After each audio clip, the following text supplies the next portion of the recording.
It's game day, Browns fans. Browns Vikings preseason week 2, 30 minutes away. Welcome into our Browns versus Vikings watch party. We're going to have a blast. Even though the game, if I'll be honest, might not be the most entertaining thing we've ever seen, the Browns have published a lengthy list of players who will not be playing. It includes every single starter and a lot of backups. So after 2 joint practices with the Vikings, the Browns are going to let some of their deep second and third and fourth stringers play, which I wouldn't say is expected, but that's kind of the way that the NFL is trending in the preseason with injuries popping up left and right. We have some super chats to get to because before the show even got underway, I've got super chats rolling in from Ray Bidding. Let's effing go. Go Browns! Go Browns, Ray. Appreciate you, my guy. Always supporting us here. And then James Harper. Good day, everyone. Sub for Dubs. I don't know if I've ever seen a viewer get it more than James Harper. The guy's always pushing metrics. He would do great in a Chat Sports Monday morning meeting. I would like to have James Harper just in my corner for all. I've got my annual review coming up on Wednesday. James, please be in attendance. That would go a long way. But we've got a fun preseason. Well, we have a preseason game coming up. I won't lie to you guys. And I hope it's fun, but I'm definitely not going to get my hopes up too much because it is preseason football, and there's just not a lot going on. I probably shouldn't say that part out loud. But, yeah, that's preseason football for you, baby. So, shout out your city while we wait for kickoff. Let me know where you are tuning in from. It's always fun to see how far and wide the dog pound stretches. So I see Dylan Sutcliffe. Dylan, awesome to see you in the chat. We missed you last week, buddy, but good to have you back this week. I got Vincent in the chat. Pac-Man, I think, is trying to get me. Technical difficulties. Feeling pretty good. Oh, the game is having technical difficulties? There's supposed to be some weather in the area, but no, I'm feeling pretty good. Kathy's in Sacramento. Carlos is in Springfield, Ohio. Kimberly, as always, tuning in from Lincoln, Nebraska. Robert is in Garden Grove, California. Matthew, good to see you, dude. I remember you from last season. Greenville, South Carolina. Hope you're having a good day, dude. Pac-Man's in Bowling Green. Kenosha, Wisconsin. God bless the Mars Cheese Castle. Mike will get that. Toledo's here. Jacksonville. Vincent all the way in Seattle. Sheldon's in Maryland. James in Ohio. I've got OH coming in from Thailand, the Buckeye. So keep getting your cities in the chat and make sure to like the video too if you haven't already. But let me tell you all really quickly about our great friends over at PrizePicks. See, today's show is brought to you by PrizePicks, which is America's #1 daily fantasy sports app with over 5 million active members. All you do is pick more or less on 2 to 6 player stat projections and watch the winnings roll in. You can now win up to 100 times your money on PrizePicks with as little as 4 correct picks. You can turn $10 into $1,000. Now, if you're more of a visual learner, let me show you my selections for the upcoming season. I'm taking the less on Patrick Mahomes' passing yards. I know that's a bit adventurous, but I feel like Hollywood Brown's injury, Rashee Rice's status being a little bit murky. That's a lot of passing yards. I like the less. Also, I'll take the more on Tyreek Hill and Saquon Barkley's yardage. They're both studs. And then finally, I'll take the more on Garrett Wilson's receptions now that he has Aaron Rodgers back. So if you like these selections, feel free to download the PrizePicks app today and use code CLNS for a first deposit match up to $100. That's code CLNS on PrizePicks for a deposit match up to $100. I put all that information in the comments and description of today's video. Shout out to PrizePicks for supporting us here at Chat Sports. As David Botner with a $50 super chat. David, let's go, buddy. I'm done playing around. Let's go, Browns. You guys should be working for ESPN because your content is that good. Thank you for what you do. Can I get a here we go, Brownies? You ready, Reed? Here we go, Brownies. Here we go. Woo, woo. Here we go, Brownies. Here we go. Woof, woof. David, thank you so much for your kind words. I'm happy at Chat Sports, though. ESPN is ESPN. It's a global conglomerate of sorts, but I love what I do. And I don't think it would fly at ESPN. I don't know if the folks in Bristol like dog bowls. Doesn't seem like something that Mickey Mouse would sign off on. The Big M, I don't think he'd be on board with that. No alcohol for me today. I'm taking a little break from the sauce, but doesn't mean we can't have an actual dog bowl. But Reed is always on it. His age comes through. I used to be like Reed when I first started, and then the hangovers really started kicking in. And that day's going to come for you. I had a hangover this morning, but everyone in the chat knows what's the best way to cure a hangover? Hair of the dog. Yeah, that's fair. That's fair. You got me there. And hey, brownies. Dogs. Brownies. David Botner, by the way, part of the Brown and Orange Club. Do we have that club available? Yeah, let's show David and the other club members. If you send a $50 super chat in, you can add it to the Brown and Orange Club. So, David, appreciate you for always going above and beyond to support us here. Kimberly, I agree. Also, a little bit of instability at ESPN, like instability. That's the word. RG3 got fired.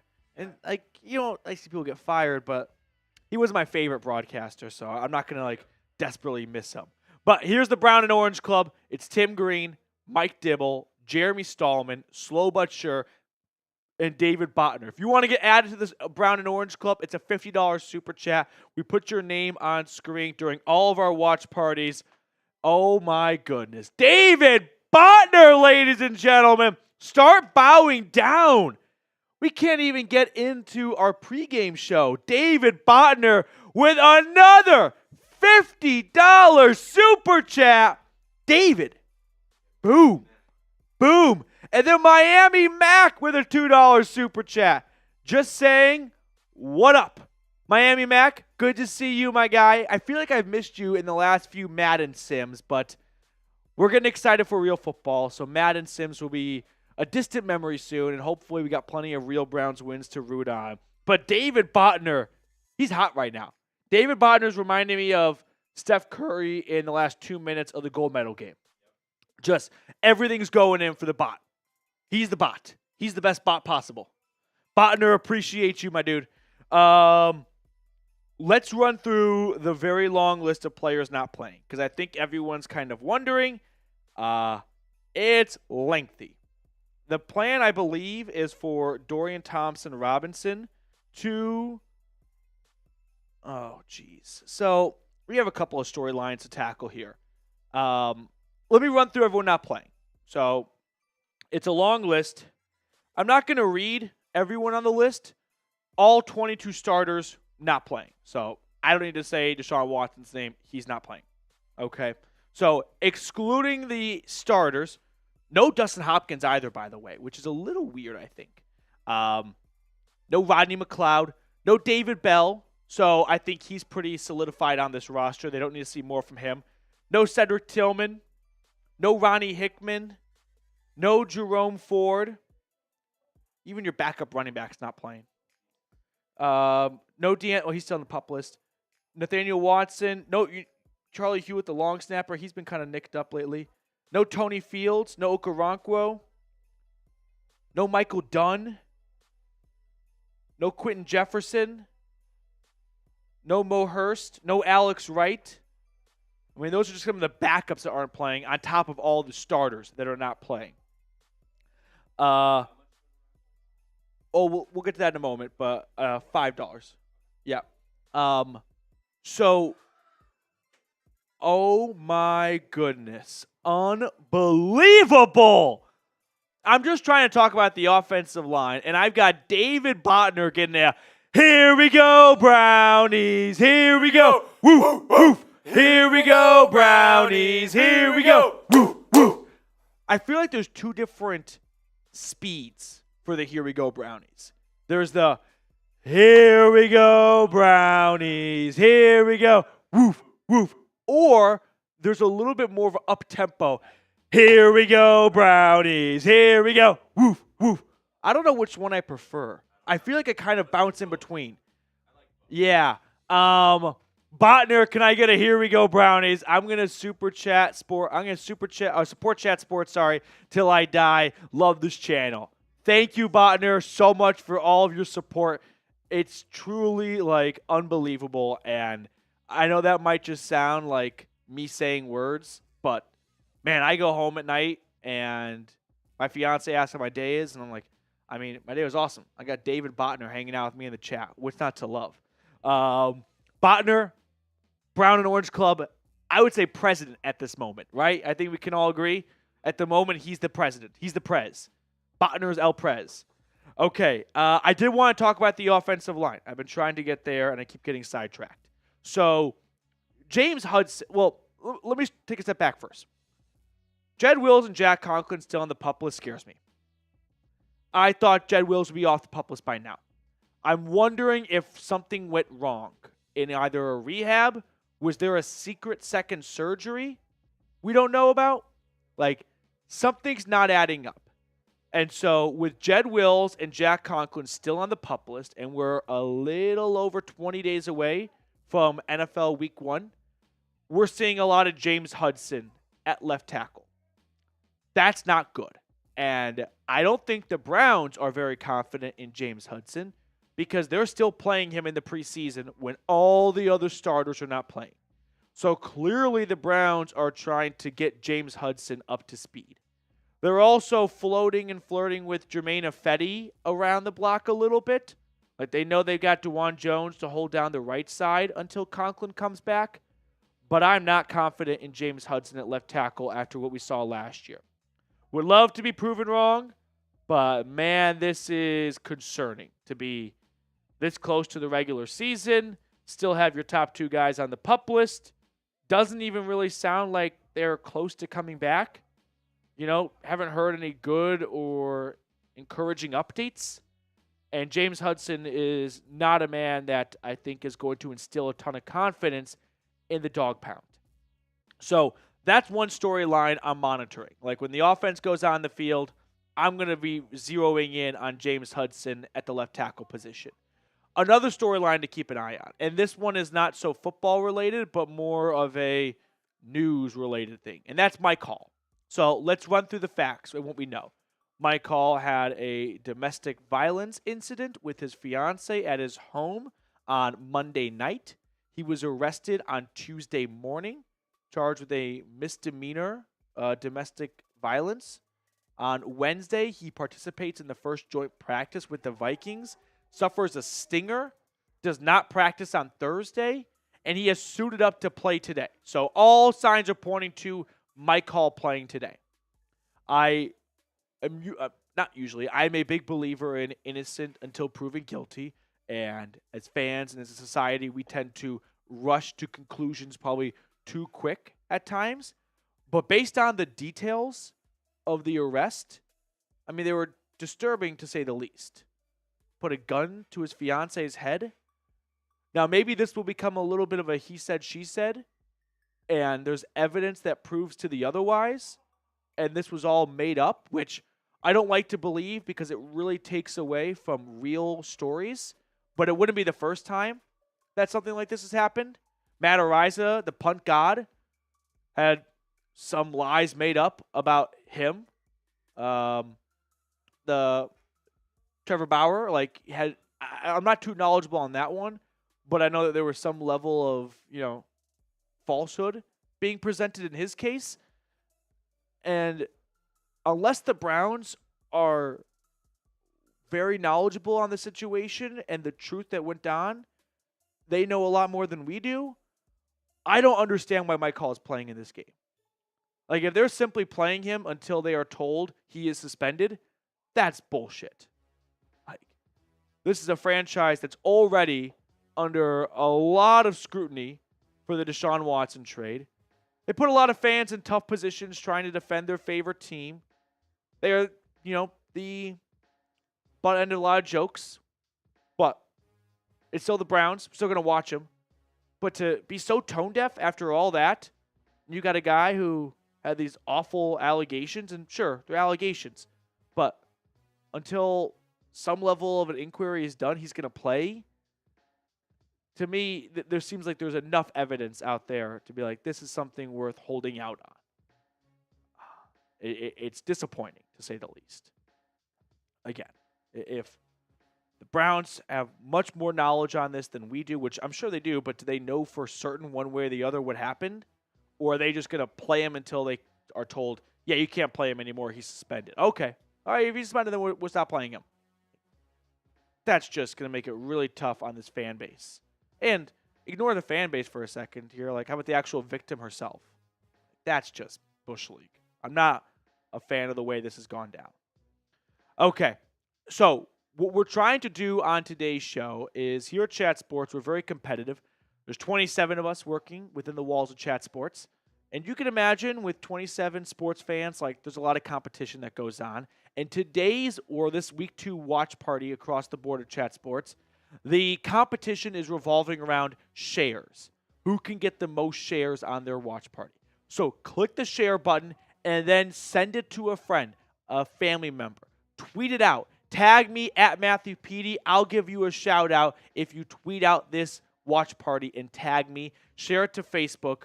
And I want to have the Browns channel be at the top of shares for this watch party. So every single share we get in the next 60 seconds is one jumping jack from yours truly. I could use all the jumping jacks I can get. So get my lazy butt up and moving. Hit the share button.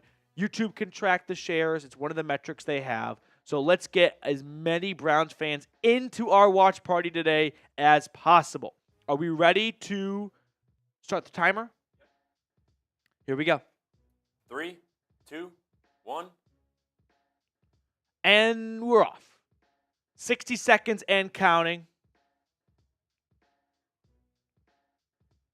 Hit the share button. Once you've shared it, type me. I'll give some shout outs. Ty Man the Buckeye. I'll share it on YouTube. I don't know how that works if you can share on YouTube. Maybe Ty Man knows more than I do. Dylan Sutcliffe, good to see you in the chat. Kathy does not know how to share. There's a share button, Kathy. It's got like a little arrow going out. Click that. De Niro Stanford shared it. Blake has shared it. Kimberly Hurst, like and subscribe. That works as well. Man, this is why I don't like talking about the politics side of football. You give one opinion, and quickly everyone forms on one side or the other. And there's very little, like, I wouldn't say listening, but, hearing the other side. It's just, no, my mind's made up. Which we can all be like that for certain topics, but this seems like one topic that, if all those things are true, which it's a big if, but it seems like it's worth doing some homework on that before playing him. Okay. Pac-Man's Army shared it on Twitter. Tag me. I got a couple of notifications right now. We got Miami Mac, Ray Bidding. Appreciate you guys for sharing it over on Twitter and tagging me. So I owe 13 jumping jacks. We ready? Count them out. 1, 2, 3, 4, 5, 6, 7, 8, 9, 10, 11, 12, 13. Woo! Let's get the shares going. Get the shares going. Dude lives in Minnesota, but I love my Browns. We're happy to have you on the right side of what's going to be an uncommon AFC and NFC North showdown. I feel like anytime you get these AFC, NFC North cross games in preseason, it just sounds so strange. Like, there are a couple of matchups that you can't convince me have ever actually been played before. I refuse to believe that Cowboys have ever played the Jags. I have no memory of a notable Cowboys-Jags game. Yeah, like, I know the Browns have played the Cowboys because of the Browns 2020 game with Jarvis and OBJ and the touchdowns, high-scoring affair. Like, I know those two have played. Browns-Vikings, I remember just because it was 21-14 in Minnesota, but it was the most bizarre 21-14 path. Super chat menu for today. David Botner, Miami Mac, and Ray Bidding, and James Harper have been all over it already. But $2 super chat. I'm drinking out of my dog bowl. Woof, woof. $5 super chat. We're doing a raffle for a hat giveaway. If you want to get entered into that raffle, $5 super chat. We'll toss your name in the mix. That raffle will start at the race will begin at the 2-minute warning of the fourth quarter. Every 10 shares, by the way, is a free raffle entry. So if you're unable to super chat, not a problem. Share the video, and every 10 shares we get, we'll pick someone out of the chat, which we can do in just a moment. I was going to say, since we got 13. Yep, exactly. And then $20 super chat. We got a fun wheel with some mystery items on it, and we'll spin that wheel for a $20 super chat, see what you land on. And then $50 super chat, you get added to our brown and orange club. Let's show the good people our brown and orange club really quickly. It's got a lot of legends of the channel. We got David Botner, Slow But Sure, Jeremy Stallman, Mike Dibble, and Tim Green. $50 super chat. We'll toss your name on screen here for the entire 2024 season. So that's our super chat menu today. I remember the preseason Jags-Cowboys game because that had the incredible Nathan Rourke touchdown, but no regular season memory of it. I feel like Panthers-Chargers has never happened before. I don't think those two teams have ever played, and I don't think you can convince me that they have. You can send me a date. I'm gonna choose to believe that we're living in a Mandela effect, and I was not a part of the Matrix or whatever that we're in right now when that game took place. Okay, we got 252 people tuned in at the moment. Just 60 likes, though. If you have not liked the video yet, go ahead and do so. Make sure you're getting yourself the best Browns content possible and getting more people here by clicking that share button. All right, we are closing in on kickoff. Kickoff, I think, is actually in 10 minutes.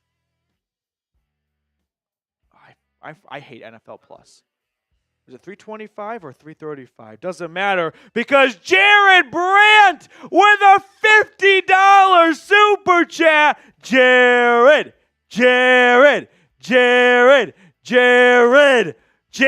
Brandt. Ladies and gentlemen, come on down.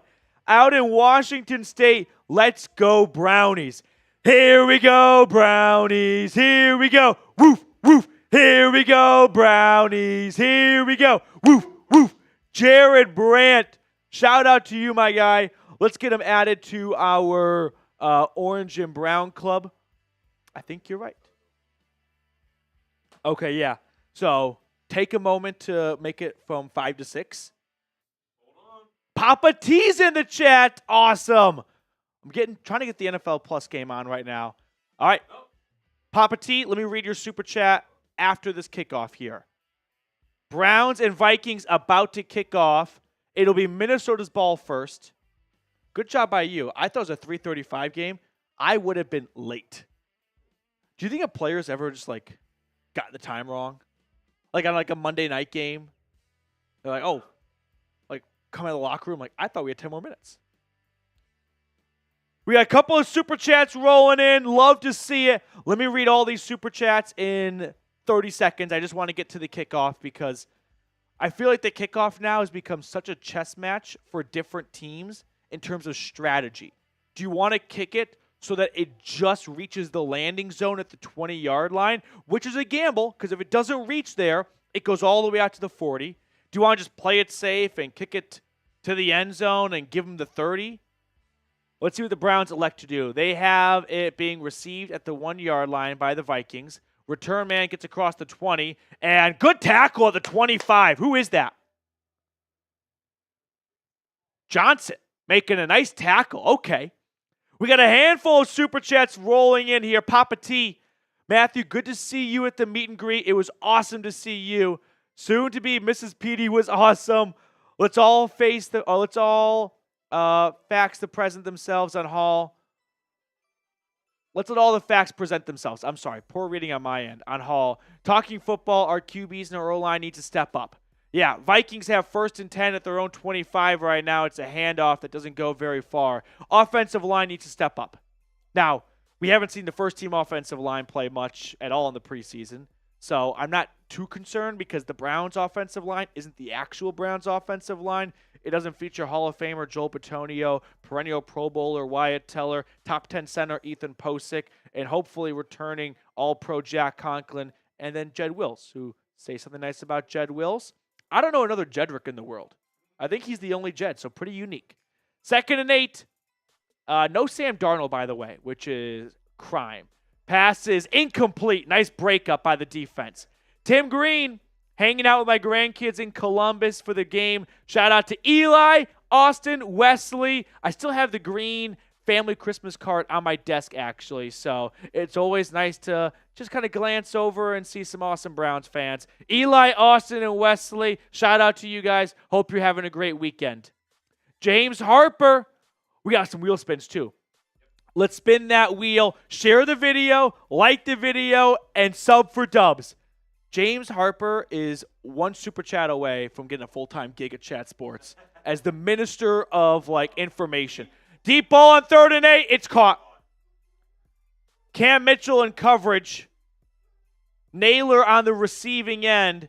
Just a little bit of a jump ball, and Mitchell just didn't turn around and try and look back at it. It's a good throw. I'd say it's a better catch, a good adjustment by the receiver. It's a gain of 30, and the Vikings are all the way out to midfield. Cam Mitchell was the man in coverage. Pac-Man Army, tweeting out, appreciate you. Ray Bidding, let's spin that wheel. Let's go Browns. The Vikings on 1st and 10, rush it for a gain of 11. Not ideal. I'm not going to lie to you guys. My call on the field, by the way. I mean, it's going to be a news story item. 1st and 10.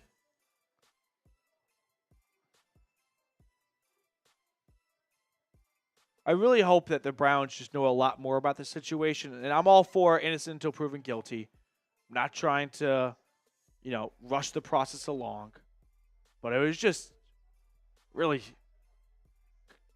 concerning reports that came out. On 1st down, it's a gain of about 8, 2nd and 2. Obviously, if you haven't heard, J.J. McCarthy out for the season, so he's not going to be a part of this game. He got knee surgery. He's done. First time ever, by the way, a first-round quarterback lost in the preseason. Kind of, I feel like I never heard it happening before, but I thought it happened at least once. No Sam Darnold either, which is a little surprising. I feel like he should get some preseason reps still. 2nd and 2. Quarterback hit as he throws. Nearly intercepted. No flag. Who applied the pressure? I think Khalifi Halase was in coverage. Whoever applied the pressure is the man responsible. I think that might be Hall, but I need a second look at it. Great pressure forces an incomplete pass. 3rd and 2.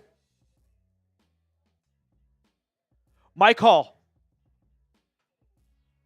brings the rush and forces the incomplete pass more or less. 3rd and 2 at the Browns 22. Pressure mounting. Throw on the move. It's caught. And the tight end for the Vikings has him all the way to the Browns 14. Nick Mullins, by the way, a return game for him, right? Do you remember he was the Browns quarterback for the Raiders game in 2021 when Baker got Coco? 1st and 10. 319 people watching, just 98 likes, though? I didn't realize there were that many Vikings fans here. I know Browns fans would have liked the stream, that's all.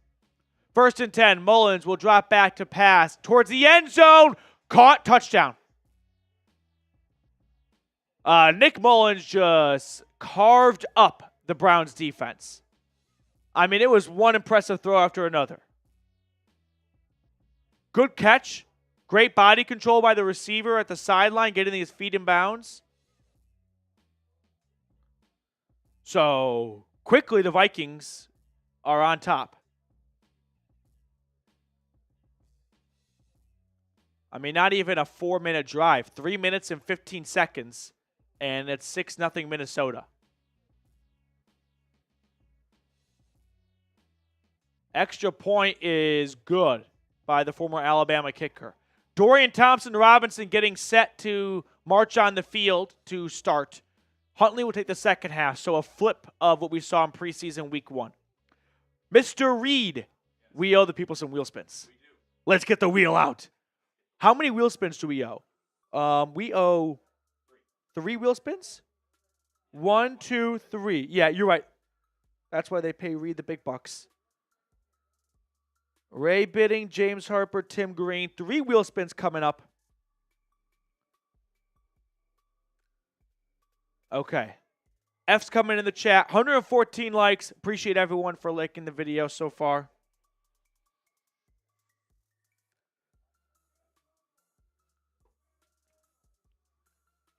Okay. We ready to rock and roll?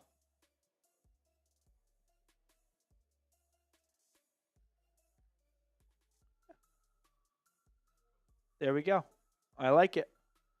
All right, we go 3 wheel spins. This first wheel spin, we'll go in order of the Super Chats, is for Tim Green. $20 Super Chat if you want to spin the wheel. It is 7-0 Vikings. Yep, for Tim Green. Tim Green. Oh. Here we go, Brownies. Here we go. Woof, woof. Here we go, Brownies. Here we go. Woof, woof.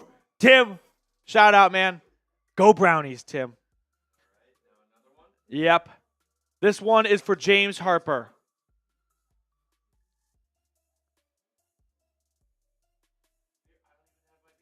We got to get a beer. Okay. So Reed will go run and get a beer in a minute. We were bad Boy Scouts. We were not prepared. So beer cheers for James Harper in 30 seconds after this last wheel spin. Mr. Bidding. It's been a tough wheel spin right there. Yeah. Reed's getting taken to the slaughterhouse right now. So Reed's going to go and fetch the necessary supplies to fulfill the wheel spin. $20 Super Chat to spin that wheel if you'd like to get on it. So, not a good start by the Browns defense as we kind of focus back on the game.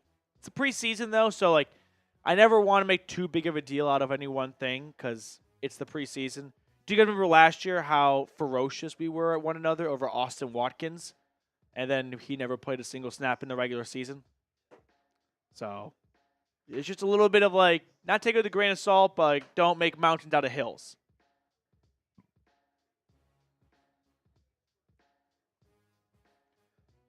Ooh, Deontay Foreman is back. We did not see him in preseason week 1, I don't believe. He returns to starting from the 10, across the 20, and gets out across the 30, but not much further than that. So we'll see Deontay Foreman. Remember, he got injured in West Virginia. He got helicoptered to a hospital, which sounded bad and it definitely was not good, but that was more just a result of being in somewhat isolated part of the country. There was just no hospital nearby, and when you're an NFL team, you had the luxury of calling up the chopper. First and 10, Dorian Thompson-Robinson. Who's at left tackle? Because I don't think. First and 10 for DTR. He throws to the flat. It is dropped. I think it's an incomplete pass. I hope it was moving forward.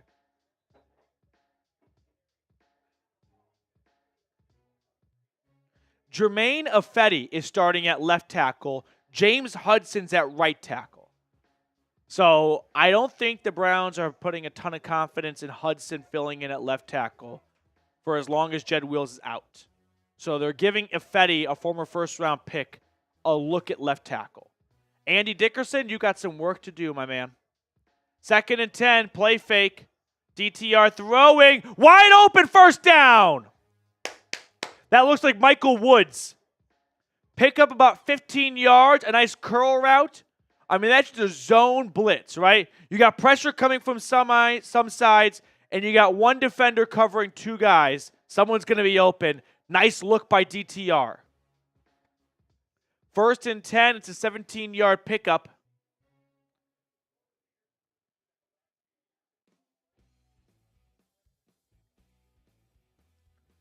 Oh, Nick Harris, by the way, starting at center. Good to see the fullback back.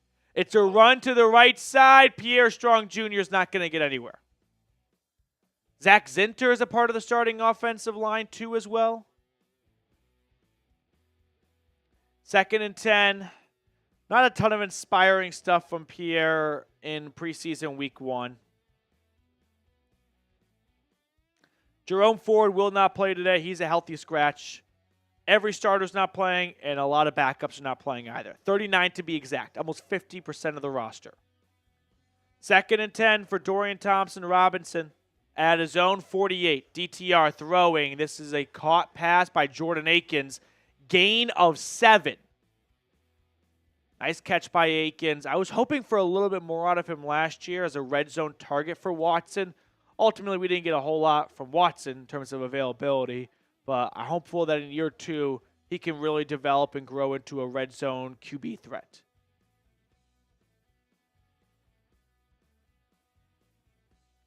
Third and 2, they crossed the 50-yard line with that last completion. Under center, Thompson-Robinson takes the snap. It's a handoff to Pierre Strong Jr. He's trying to get to the line to gain, but he's not going to. I don't think he got past really the line of scrimmage. Not a lot of running room. Not a lot going on. 4th and 2, what does Stefanski want to do? You want to punt it? You're kind of in that no man's land. You're at the Vikings' 45-ish yard line. Might as well go for it. Are you trying to learn if Bajorquez can punt, or are you trying to give these guys an opportunity to prove and earn a spot on the roster? They're going to go for it.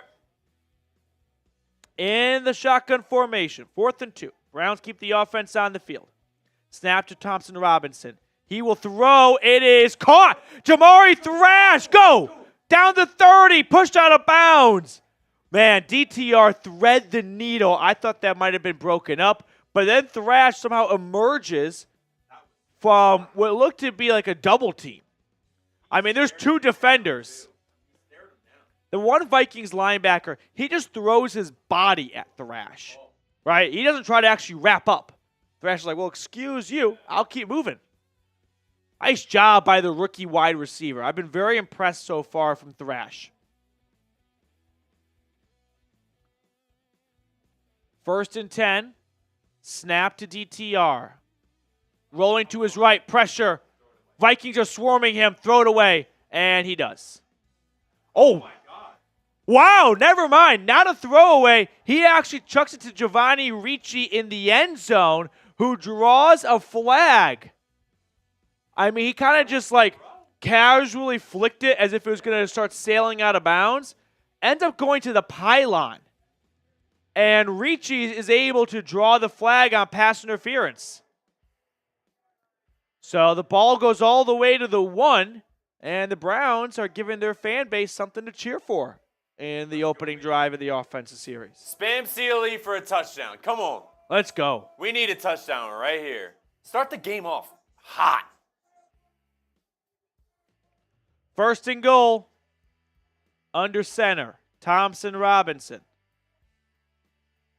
From the 1. I think I see Deontay Foreman in the backfield. Let's watch him. He gets the handoff. Turned away. Second effort is not good enough. Bounced, off a defender initially, but still couldn't get there on the second go-around.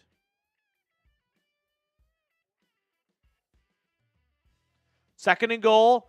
Maybe they got half a yard on that play.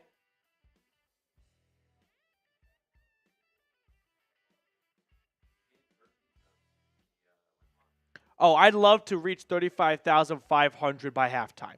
That might be a little bit ambitious, but let's shoot for the stars. 2nd and goal from the 1.5 yard line. Another handoff. Foreman. Maybe. I think he got it. Can I get a signal? Touchdown. Touchdown, Brownies. Let's go. Show me those TDs. Deontay Foreman punches it in.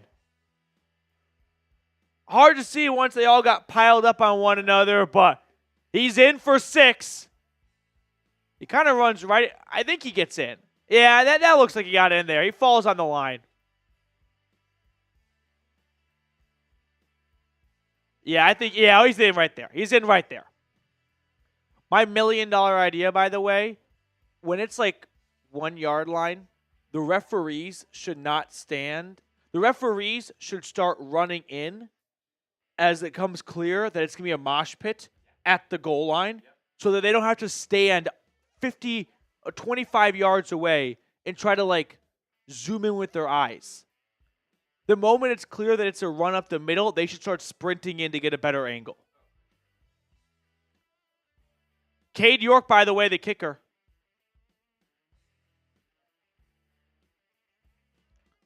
Kick is good.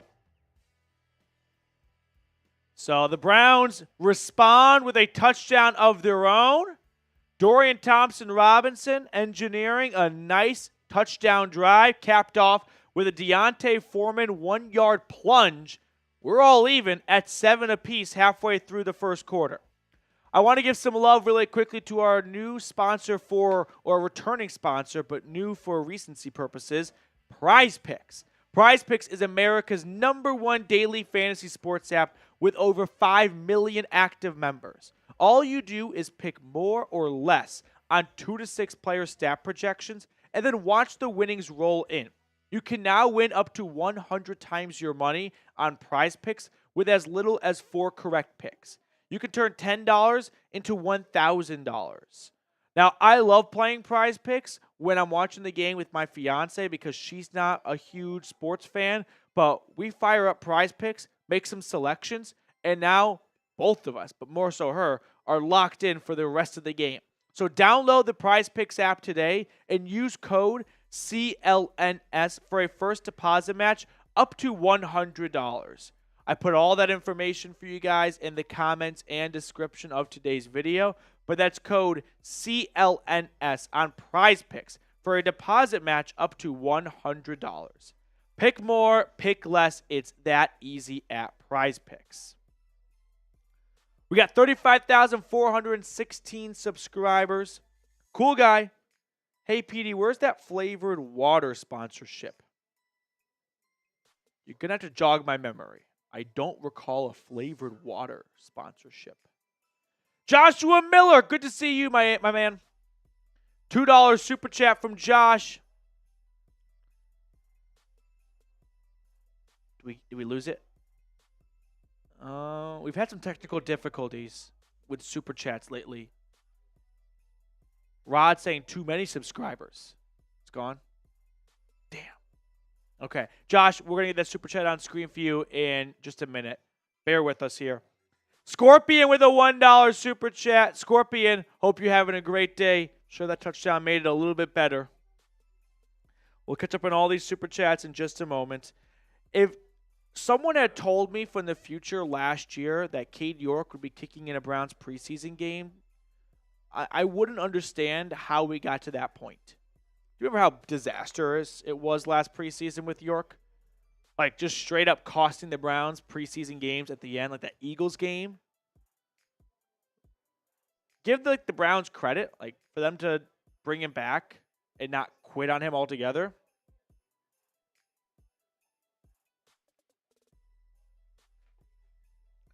Scorpion, hope you didn't get rained out on at the Hall of Fame game. Oh, yeah. I was dumped on at the Pro Football Hall of Fame game this year. Mahomes completed a behind-the-back pass? No way. I'm inclined to believe Josh. I need that on Twitter soon.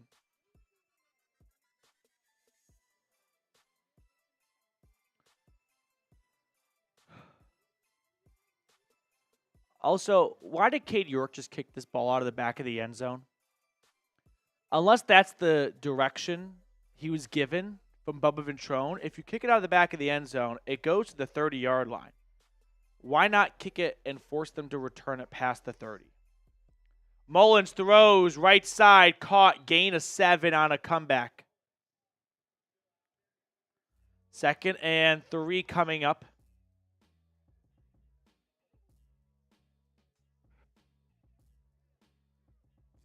Come on, defense, let's get a stop. Let's get a stop. Mullins and company line up at their own 36. Under center. Mullins will hold it. It's a screen that goes wrong. Wow. Diabate read it the whole way, and usually that means they start to tail off and follow the running back.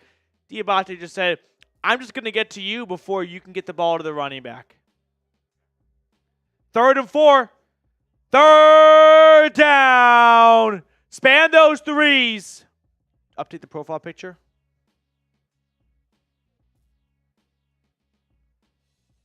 In the gun, 3rd and 4.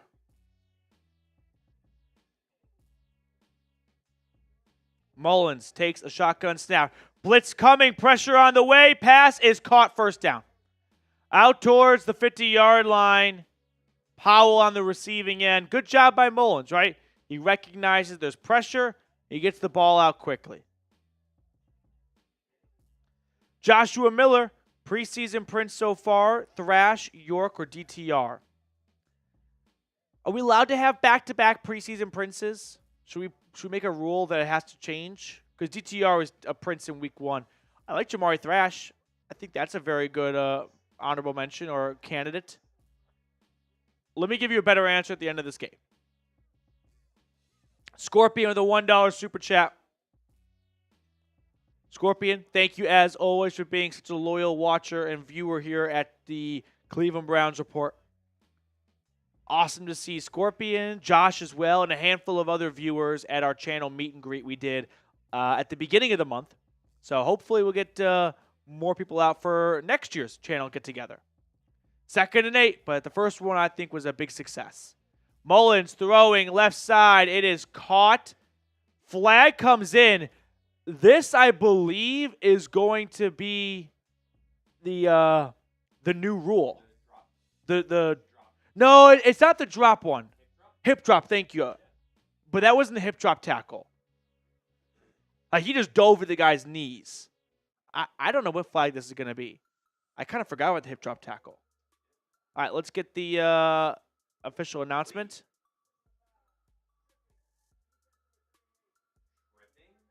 Tripping? I don't know if I've ever seen tripping on the defense. I've seen tripping on the offense. It's very rare, but sometimes tackles get it if they're lazy and they know they're about to get beat. I don't know how you get tripping on a tackle.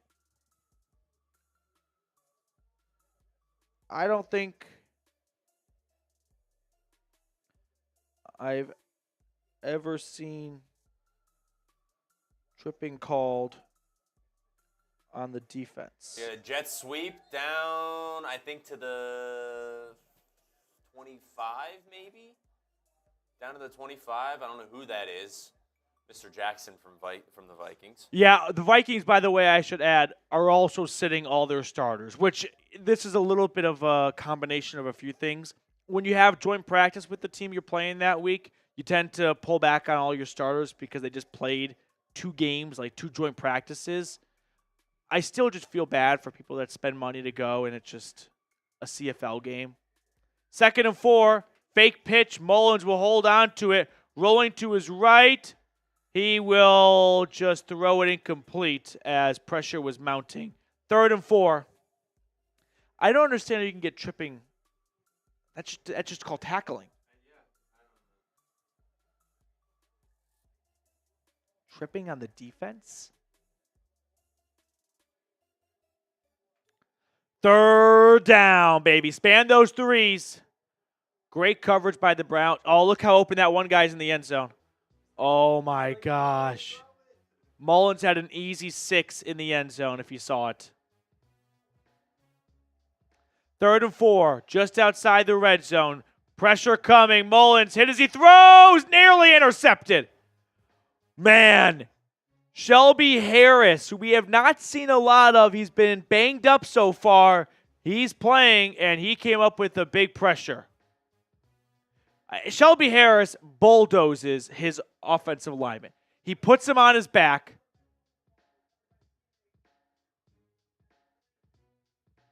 Wait, what? They said the quarterback fumbled the ball recovered by his teammate. The Browns had the football. Oh, Browns football! Browns ball! So they call that a fumble. That's got to be the longest fumble I've ever seen. From when the ball hit the ground, this is not a fumble, right? That's a throw. That's a pass. He's hit as he throws. This is a pass. Like, I don't know how much they care in preseason to review things. He's got an empty hand as he hits it, but the ball still travels. I don't know how a ball could travel forward 10 yards if it's a fumble. This is not a fumble. I'll be shocked if this call stands if they truly do go and review it. I always try to bring like objectiveness to officials and turnovers and calls and whatnot in games, because I think at the end of the day, people just want to know what the outcome is going to be, not what my wishful thinking is. But this is not a fumble. I don't want to. I owe a beer cheers and a shot from the wheels. Yes, you're right. So, right here. Cheers. This is a Death Row Grape Happy Dad.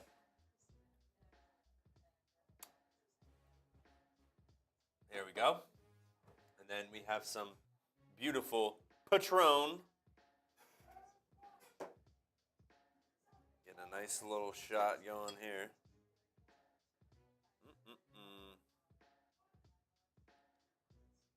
Not a huge tequila fan, but keep that away from me. All right. Down the hatch. We got Alex Green in the chat. Alex, I remember seeing your name in the chat all of last year. Happy to see you back. Jay Nice really wants an interception, and I, you know what? I'm not going to stop you from trying to type that into existence. Don't take away anybody's dreams. Super chat menu for today. If you like the free live stream and content we provide, and you're like, hey, these guys are goofy, entertaining, I would love to put something in their tip jar. Here's the super chat menu. Oh, this is not a fumble. Like, yeah. It's nearly got a spiral to it. Like, okay, so they overturned it like I thought they would. It's an incomplete pass. So the Vikings trot out the field goal unit for about a 39, 40-yarder. 41-yard officially. Here's the rest of the Super Chat menu. We're doing a Browns raffle for a hat. $5 to enter. The hat costs like $35 on Amazon, so pretty good deal if you ask me, as the field goal is up and it is good. So 10-7 Vikings. Both teams have scored on every drive so far. Vikings are 2 for 2. Browns are 1 for 1. 4.5 minutes remaining in quarter number 1. Okay. Yeah, let's do that. So, we're at 35,420 subscribers. Cool, nice. But I do want to see this channel continue to grow. A great way to help grow the channel is to send it to people. So, send it to a friend or a family member that's a Browns fan. Send it to grandparents. Grandparents love clicking on links that they have no idea what's on the other side of. That's like what they master it. It's just like, wow, you're telling me that there's all these hot singles in my area? Click. So, share this video, or else I got to assume you're a Vikings fan. We saw some Vikings fans in the chat earlier. This is a way to absolve yourself of being a traitor, Benedict Arnold. Share the video, send it to a friend, send it to a family member, tweet it out, and tag me at Matthew Petey.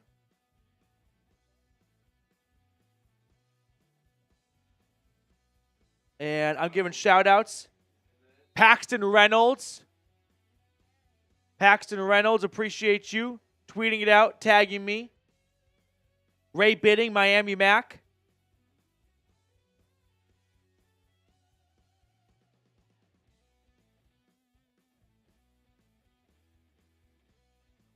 So here comes Dorian Thompson-Robinson and pretty much the same starting offense. I'd expect this unit to go for close to the whole first half.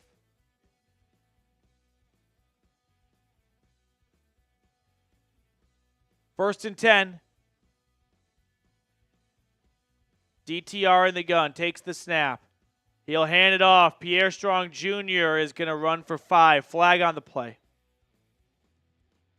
All right, let's check out some James Hudson tape here, shall we? Because he could be starting at left tackle. Or Jermaine Ifedi. There is a holding on the Browns, so it's going to wipe away a 5-yard run. I think it might be on Jamari Thrash.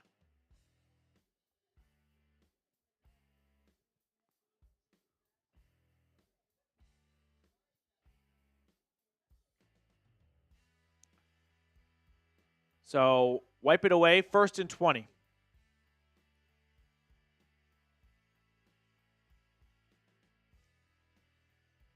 Drop back for Dorian Thompson-Robinson. His throw is caught by the fullback Ricci. Gain of 6. James Harper with a $5 super chat. Hit that thumbs up button, by the way, if you have not already. We got 435 people hanging out here. Just 168 likes.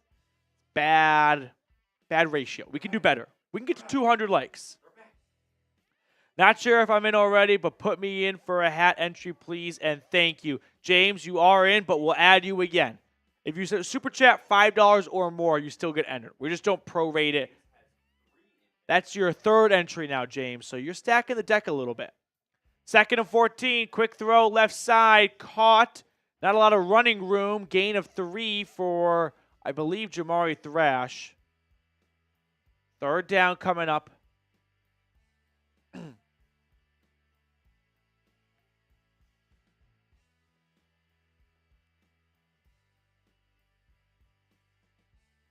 Debbie, Petey, why are they keeping strong?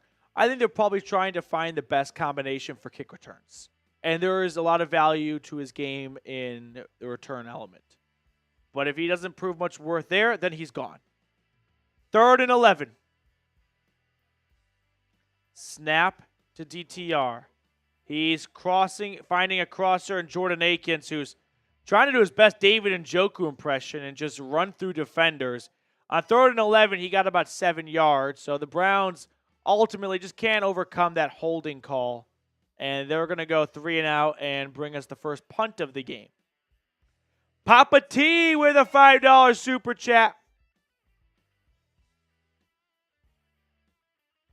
What's your opinion on the current state of the fullback in the NFL? I love this question, Papa T. This is a great question. I mean, I definitely think it's very team-specific, and it's not a coveted blanket for all 32 teams.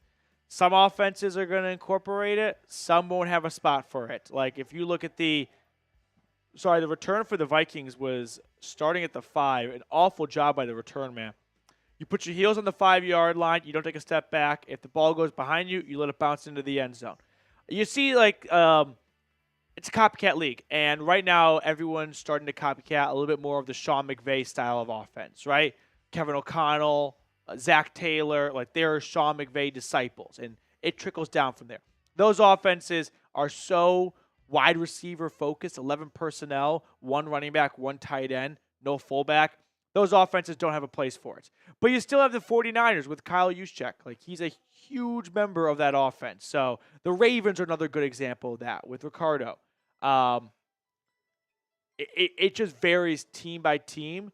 I don't think it's something that needs to go away. Like, I think fullbacks can be very valuable still and are very worthy of a roster spot if you use them the correct way, right? I like to almost give the example of, like, if you're going to go grocery shopping for a backyard barbecue, like, you probably shouldn't pick up frozen pizzas. Like, that's just not the mix. So shop for what you want to cook. Build a roster for what you want to do. If you want to incorporate a lot of jumbo packages, like, fullback's a good spot. So a long answer, but I like talking fullbacks. They are a little bit of a unicorn, but they're still great. Yeah, we got nearly 500 people watching with us right now. Everyone watching, a little pat on the back. It's preseason week 2. Not even Jameis Winston's playing in this game. Like, that's how quickly we were falling down the depth chart. But you're still watching right now, and that deserves a big pat on the back. So make sure to like the video if you're hanging out with us and you want to beat the Vikings. We're at 186 right now. If we get to 200, I'll take a couple sips of my beer. We got some sippies going down here for 200 likes. We're 21 away. Ooh, which Browns defensive player has not played on the Vikings? Dalvin Tomlinson has, Jordan Hicks has, Darius Smith has, Justin Hardy has not. He played on the Jets, and I don't think he's played anywhere else, but I'm probably wrong. I don't remember where else he played.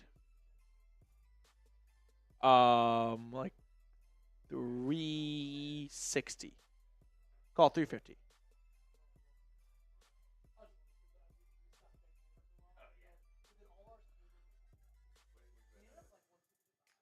First and 10 for the Vikings at their own 14. Play fake for Mullins. Finds a crosser, and it's a gain of about 7. Powell on the receiving end. The Browns are bringing pressure. It's just Mullins is getting the ball out on time, and that's probably a sign of that's a quarterback that's played a lot of football. Like, he's been in the league for a handful of seasons. We got it. We got to 200. Hey, shout out to everyone for liking the video. Thank you, guys. 2nd and 3. Mullins under center. Takes the snap. Pitch left. Good running room. First down and more. Oh, my God. 2 broken tackles. Who couldn't wrap up? I want names. Should have been a no-gainer. And then it should have been just a gain of 5 or 6. Ballooned up from there.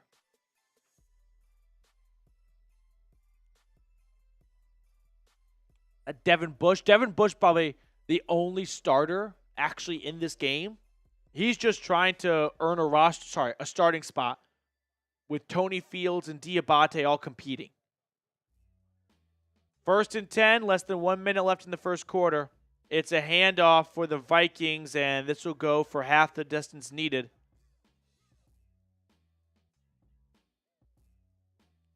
Who was my favorite player on the Browns? Great question.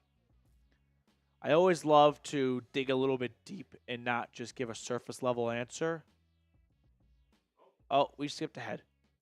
So, end of the first quarter. NFL Plus sucks. I would say Nick Chubb is tough to beat. Like, I remember listening to an interview with Ryan from The Office, BJ Novak. He's like, people often ask me, like, who my favorite character in the show is. It has to be Michael Scott. Michael Scott is the show. And if anyone says something else, they're trying to be unique. But the reality is, Michael is everyone's favorite. When it comes to favorite players, like, how can I not pick Chubb or Garrett? Like, 2 elite players. We have a battle, Petey. Oh, boy. I didn't even realize how close this battle was. So, we're doing a Super Chat battle with our Vikings channel here at Chat Sports. I mean, it is 1 super away from having the leaderboard change. There's been 4 or 5. Oh, what's John up, Petey? Porter! I was just about to say, can we just get some insurance runs right now? You know, just a little bit more breathing room. John Porter getting us to 302 with that last one. John, what's up? I'm doing great. Got some preseason football on. I can't wait for the regular season. Oh, Joshua Miller helping us separate a little bit more from Vikings now. The thing with Vikings is they got some like big-time heavy hitters. They'll just come in out of nowhere and drop 100. Just blink of an eye. But John and Josh, we'll get to your supers in a moment. So if you want to help take down the Vikings, not only on the field, but also give me bragging rights over Patrick Seatman, Super Chat, and we'll help extend our lead over them. What's up, Petey? What's up? Not much. I got a preseason game going on right now. A handful of my friends from high school are in town this weekend. A year ago, they booked concert tickets at AT&T Stadium. Zach Bryan. I'm not a big concert goer at all. So we were out last night, and then I'm working today, but I'll see them after the concert's over. And that's pretty much it in my world. John, getting ready to play NCAA on Sunday all morning. So I'm very excited for that. I got Mr. Brown next in my Dynasty League. Yeah, we got Chat Sports Dynasty League. I'm Tennessee, of course, and I'm playing Sam next, I believe. Yeah, Tennessee, Oklahoma going at it. So that's the long-winded answer as to what's going on. Josh, $5 Super Chat. When going to the parents' house for a visit, what food or dessert do you want waiting for you? How does Josh always come up with the best questions?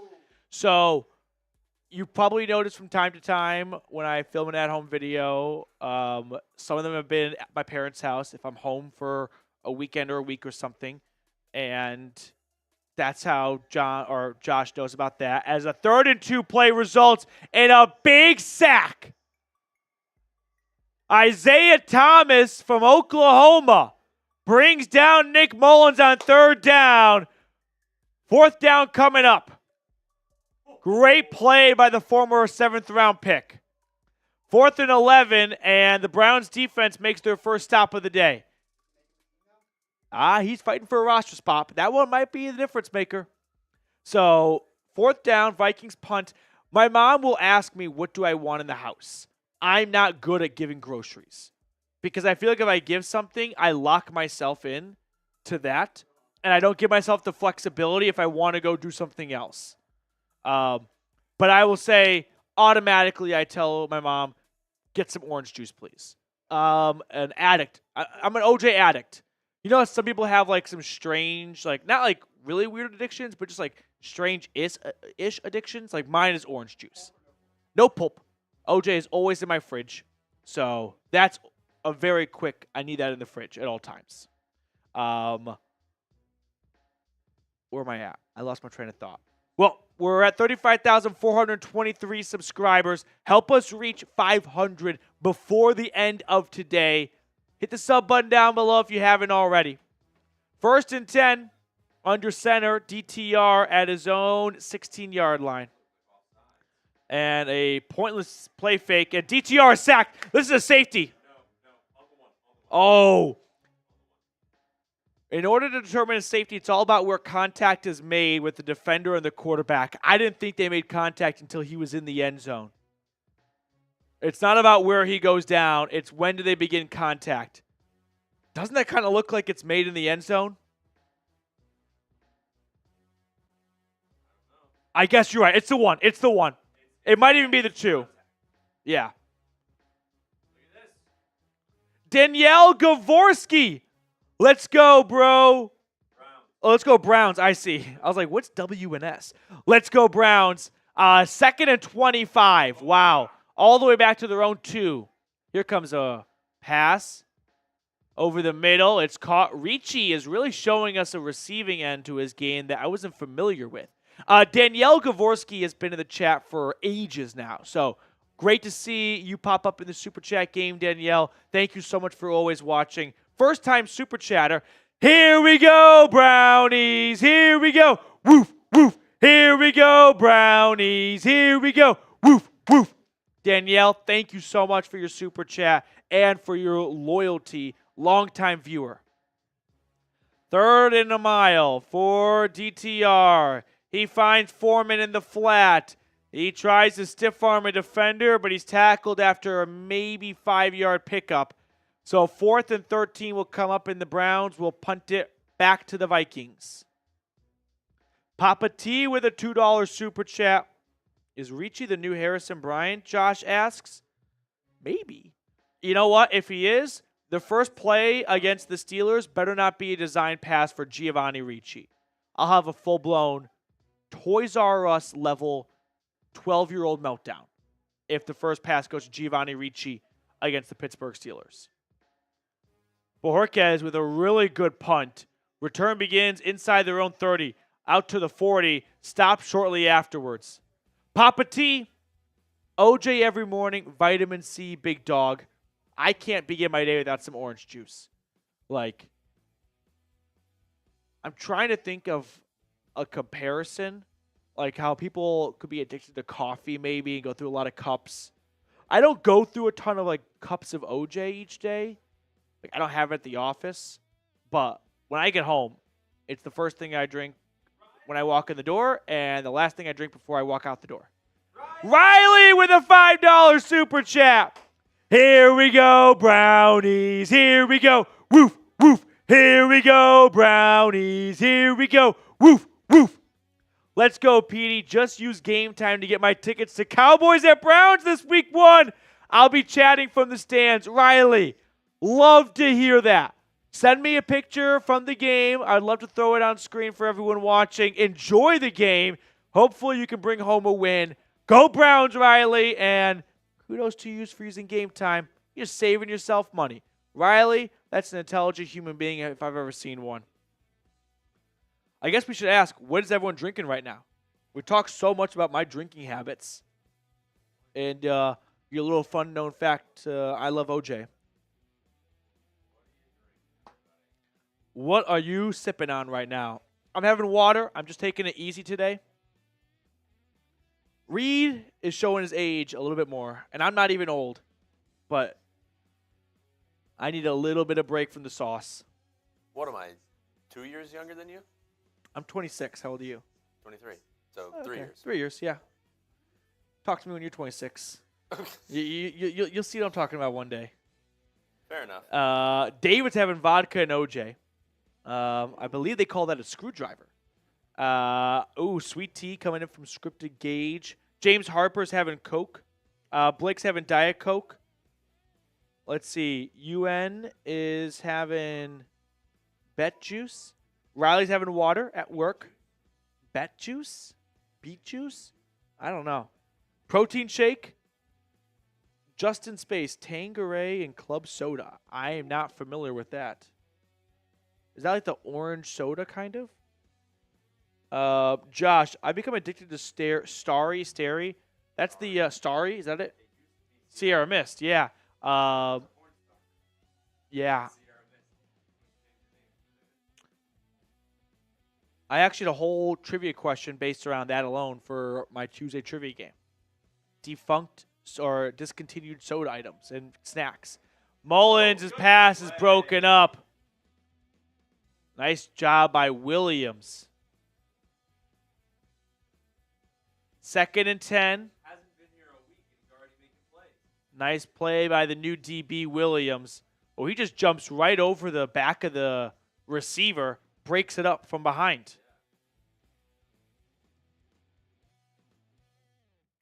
2nd and 10. Minnesota at their own 41. Mullins still in the game at quarterback. Takes the snap. Pressure coming. Gets it out over the middle. Broken up. You want violence? You want physicality? That's Jim Schwartz's defense. Go back to the joint practices between the Browns and the Vikings this week. What were Vikings players and media members complaining about? It's a little bit too physical here. Can we tone it down? That was a request made to Jim Schwartz. It's still on full display here. 3rd and 10. Span those threes. Snap to Mullins. 4-man rush. Climbs the pocket. Throws. Wide open receiver. First down. About a gain of 19. 1st and 10. Dang.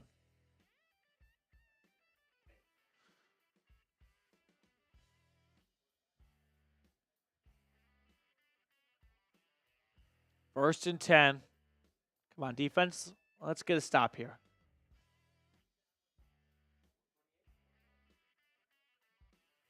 Under center, Mullins. Takes the snap. Hands it off. Oh, it's a profitable run. Gain of 11. Myles Gaskin. Didn't know he was on the Vikings. He gets the first.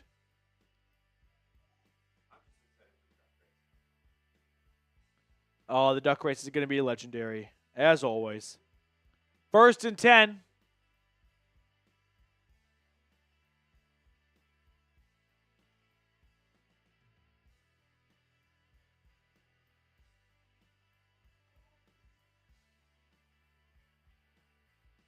Run to the left for Gaskin again. About an 8-yard pickup. Minnesota approaching the PrizePicks red zone. 2nd down coming up. Browns, by the way, I should have mentioned this earlier. They're wearing their white uniforms. I think they're just taking advantage of the heat and didn't want to be in the darker uniforms. 2nd and 3. It's just weird seeing them in white at home. Under center, blitz on the way. Mullins running for his life, and he is hit as he throws, incomplete. He pump faked. Jacob Martin applied the pressure. Joshua Miller. Ooh, I like this question. Josh. Pick number 5 in my fantasy draft. Who am I taking? Let's run through who's definitely not going to be there, but if they are there, you take them. Christian McCaffrey, CeeDee Lamb, Justin Jefferson. In some way, shape, or form, those guys are going top 4. No, he's good enough. If any of those three make it to 5, you take them. Throw to the left side is caught for a first down. After that, there's not a ton of great running back options in round 1. I would not suggest Bijan round 1, only because I feel like round 1 running backs should be offenses really focused on the run. And that's the case for like Christian McCaffrey, right? Kirk Cousins in Atlanta, I'm not sold on that. Not that Bijan can't be a really good player, but like round 1 fantasy running back has to be elite. Breece Hall was sneaky good last year. I like that, and it's going to be tough to find a running back later, as the Vikings on 1st and 10 are inside the PrizePicks red zone, and they run their way for a 3-yard pickup. Breece Hall is tempting because you're not going to find a ton of good RB options later in the draft. Other options, like Amon-Ra St. Brown is hanging out in that neighborhood. Like, who else is just kind of going from 4 to 6? Barkley, I do like this year, and I'm not afraid to pick above ADP because players never really finish near their ADP anyway. 2nd and 6 for the Vikings. Play fake. Mullins looking, throwing, nearly intercepted. Oh, that's got to be picked off. Tony Brown. Man. Oh, I forgot to mention Tyreek Hill. So if Lamb, Jefferson, Hill, or McCaffrey are there at 5, that's a no-brainer. Then I would go Breece Hall, Jamar Chase if you want to go that route, but if you don't want to take him, I understand. And then probably Amon-Ra St. Brown. That'd be my pecking order right there. 3rd and 6 at the 14. Vikings. Blitz coming. Mullins evading it. Down he goes! Jim Schwartz dials up the heat. Pressure gets to Mullins. It's Martin with the sack. And the Browns defense bends but does not break for another series. They will force a field goal.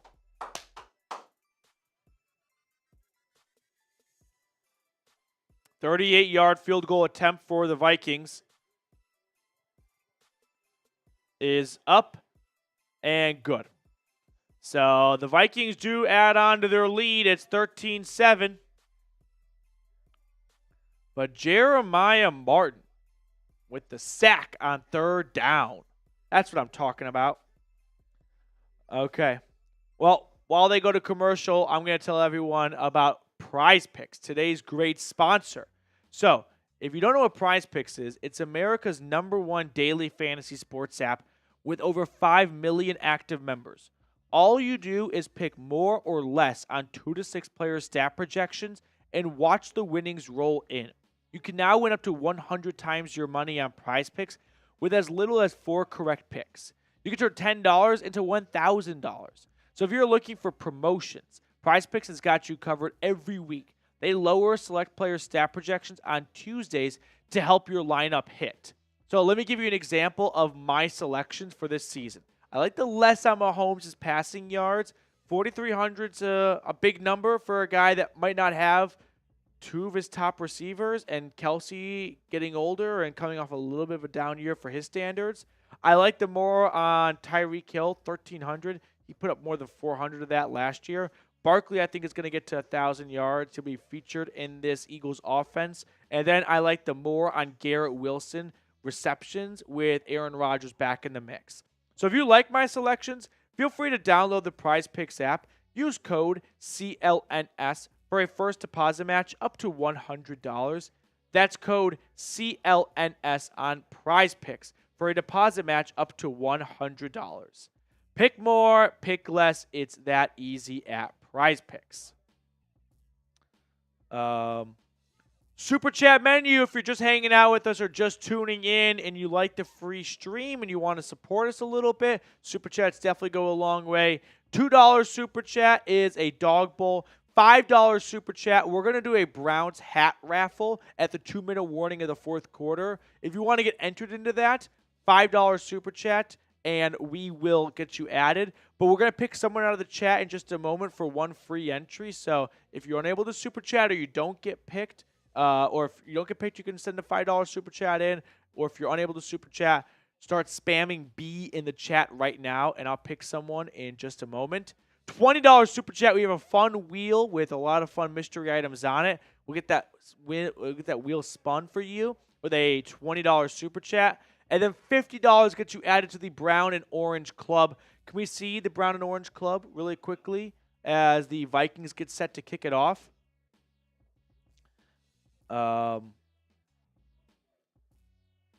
Minnesota. And then we just had a recent addition to the Brown and Orange Club as well. We added Jared Brandt to it. So, Jared, we'll get your name on screen in just a second here, and then we'll update it for you. The return. He returned it from the 20. That was dumb. He returned it out of the end zone. He could have had it at the 30 if he just kneeled it down. All right, let's add Jared right now. Flag on the play. Nick Harris still in at center for the Browns, along with rookie Zach Zinter. Javon Cohen, a UDFA from Miami, is in the game right now.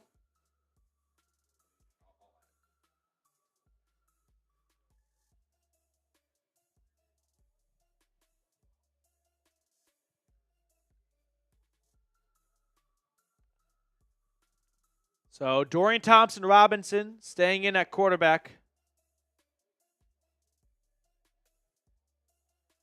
First and 10.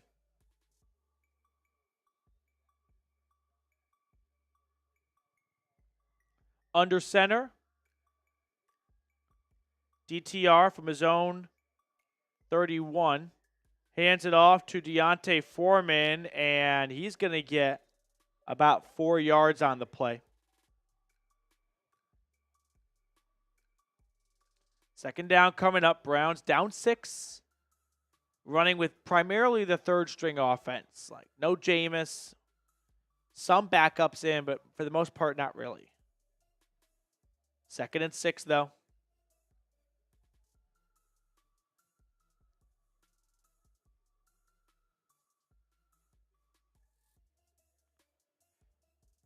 In the gun.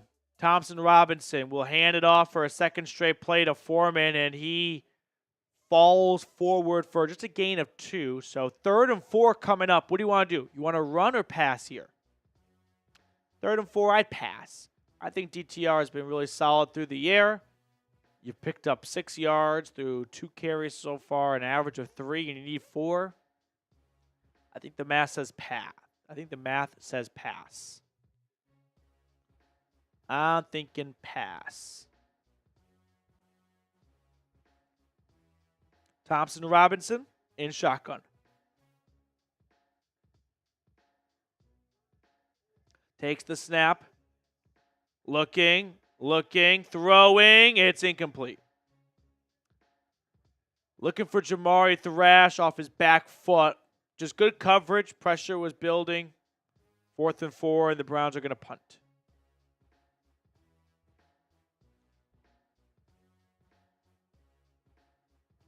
Yeah, so let's update our Brown and Orange Club now that Jared Brandt, our newest member.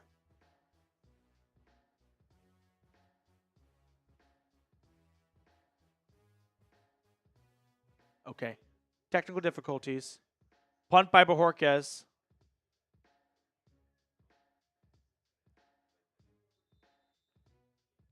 Nope. So move Slow But Sure and David Botner over and make 3-3.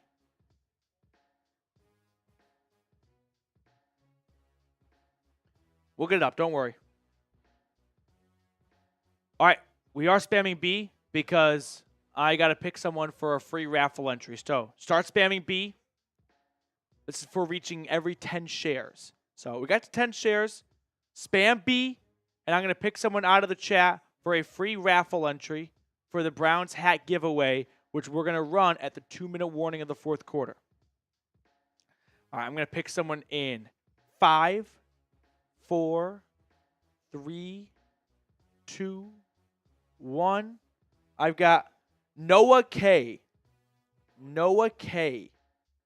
Noah K. If your name was not called and you want to be in the hat raffle, you can send a $5 super chat in or share our video, and every 10 shares is another free entry.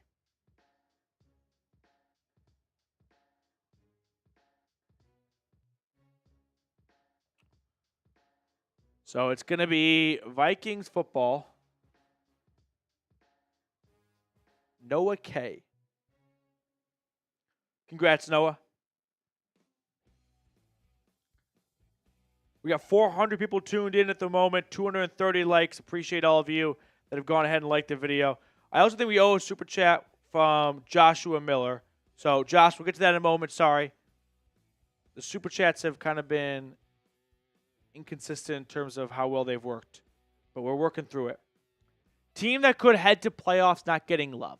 So last year, the Browns, I think, would fit that category, right? The Texans for sure. The Packers. I'm going to offer up the Arizona Cardinals. I thought their coaching staff did a tremendous job last year with a lot of just plumbers and electricians on defense. And they were, like, not an easy out. Like, they took down the Cowboys one week. And they get Kyler Murray back for the start of the season this go-around, not midway through the year. Marvin Harrison Jr. He's going to be unbelievable and unstoppable. Trey McBride is a really good sleeper tight end. And that defense is only improving, and it was sneaky not bad last year. So I like the Cardinals to be a wild card team out of the NFC. Also, I'll toss in the Bears. We saw C.J. Stroud take his team to the playoffs in year 1. I don't think Caleb Williams should be eliminated from that possibility with Keenan Allen, DJ Moore, and Rome Odunze to throw to. Those would be my 2 sleepers, Bears and Cardinals. 2nd and 8. Minnesota at their own 22. Mullins looking to pass. Has a man. Flag on the play, but for the time being, it's a big game by the Vikings. Might be offensive pass interference, though.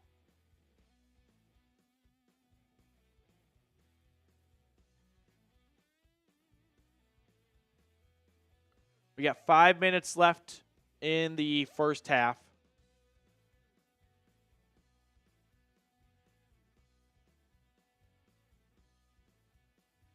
Ooh. Watson on a comfort level for year 3.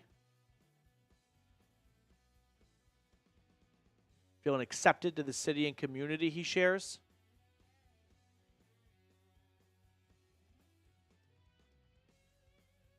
This is peak preseason football. We don't know what the penalty was. It's first down, Minnesota. So run to the left after a flag that we never found out the result of. Brown and Orange Club with the latest member, Jared Brandt, joining Tim Green, Mike Dibble, Jeremy Stallman, Slow But Sure, and David Botner.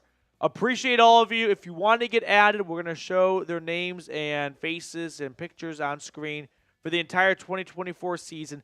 $50 Super Chat gets you added to the Brown and Orange Club. 2nd and 6 coming up with a little over 4 minutes to go in the half.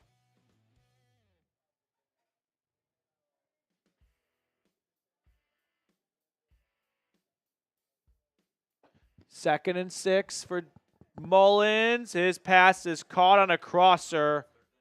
3rd down. 3rd down. Spam 3.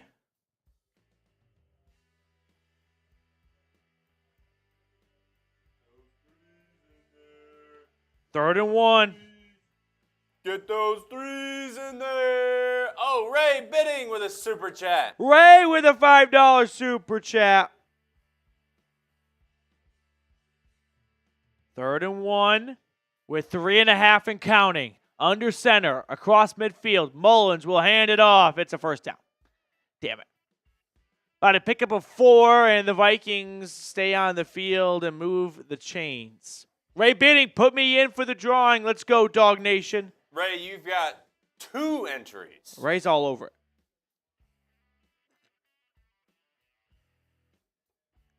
First and 10.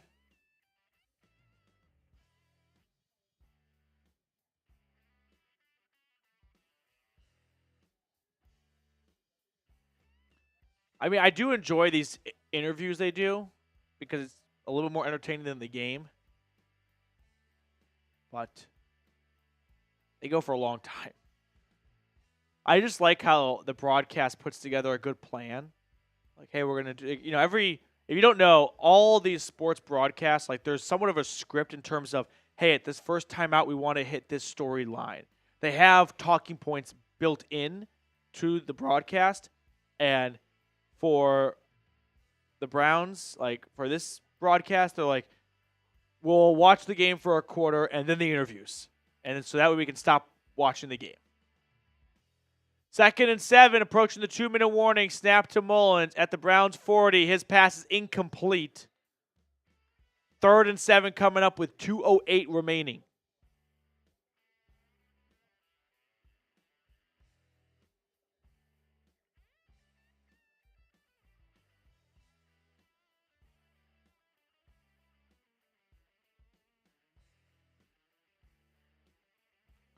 Third and 7.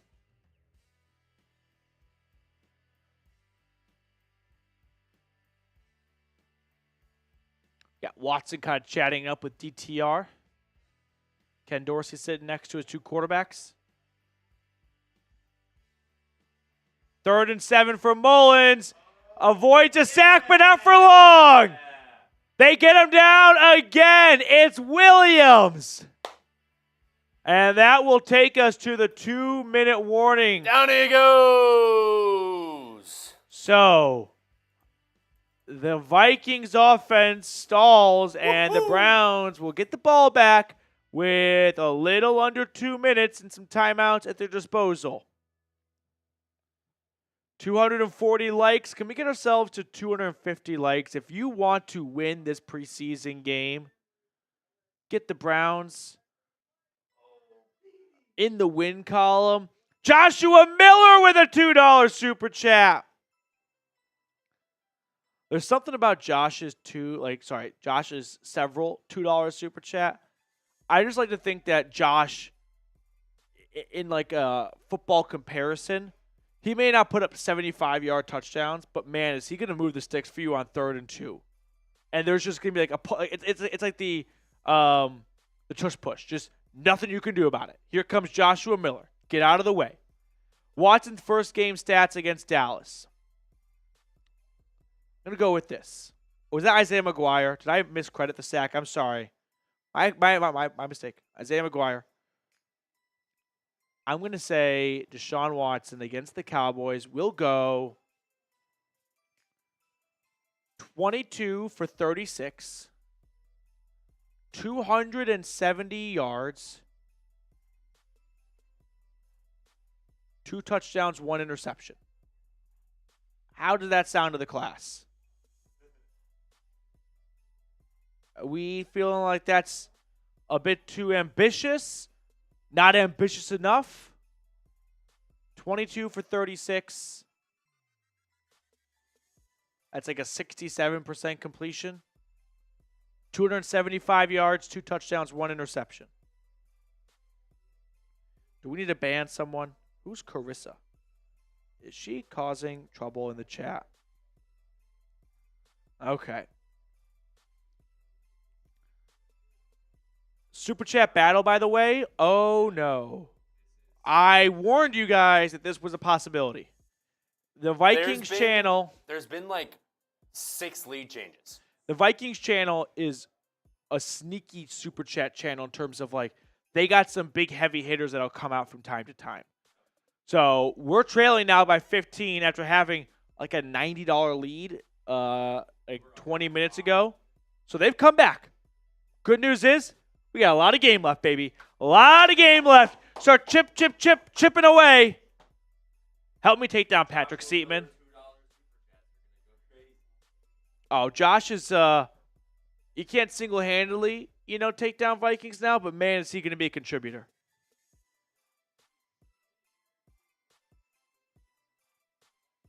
So Minnesota's going to punt after the 2-minute warning. Josh is going 19 for 26 for 244 yards, 1 touchdown, 1 interception, and 1 rushing touchdown. I can get behind that.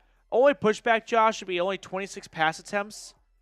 And without a Nick Chubb, without Nick Chubb playing, or even if Nick Chubb does play, maybe like not a full, healthy, full usage Nick Chubb, I think they're going to have more than 26 attempts.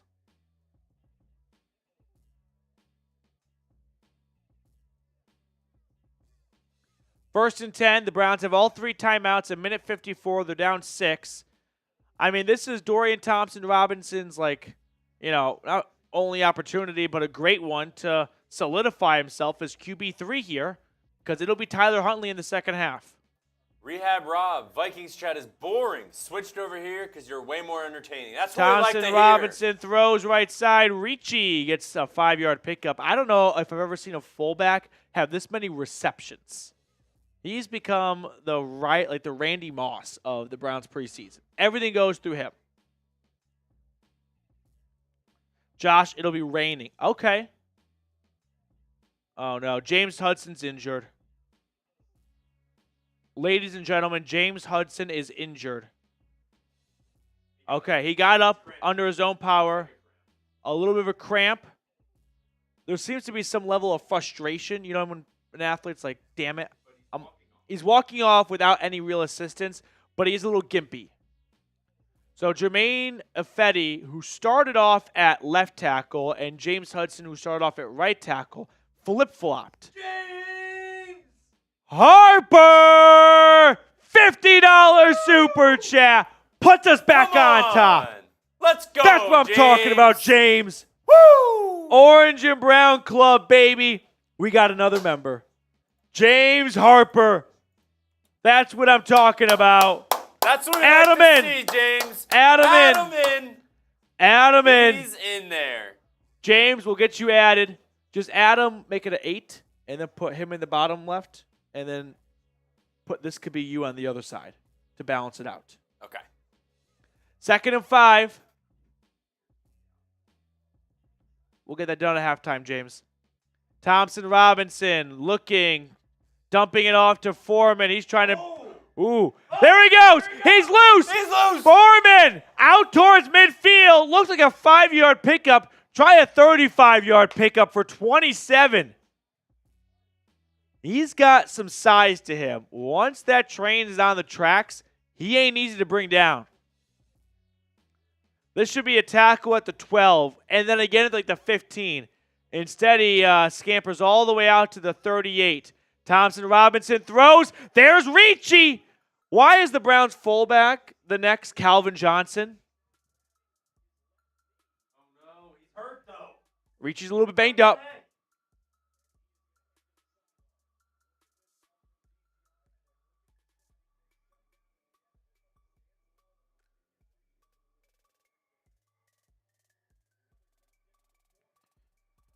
Deontay Foreman picks up a couple of yards, a minute and counting. All 3 timeouts still available. They're at the Vikings 39. That's big right there from Harper. 2nd and 3, throw, left side, caught, thrash, first down. Timeout route. Call a timeout. Guys, call a timeout. You have all 3 still. Browns are, what are we doing here? Oh, they're killing a lot of time. That should have been a timeout. That's on Stefanski a little bit.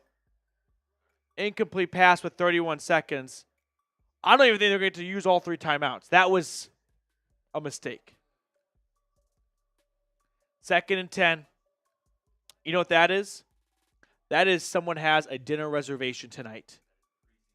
And they're like, we don't need, just keep that clock ticking, sir.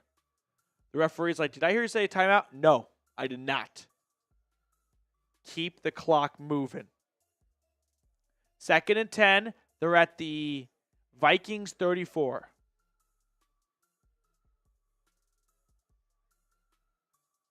Snap to number 17. He throws. Intercepted. It's tipped and then intercepted. Oh. DTR's pass is picked off.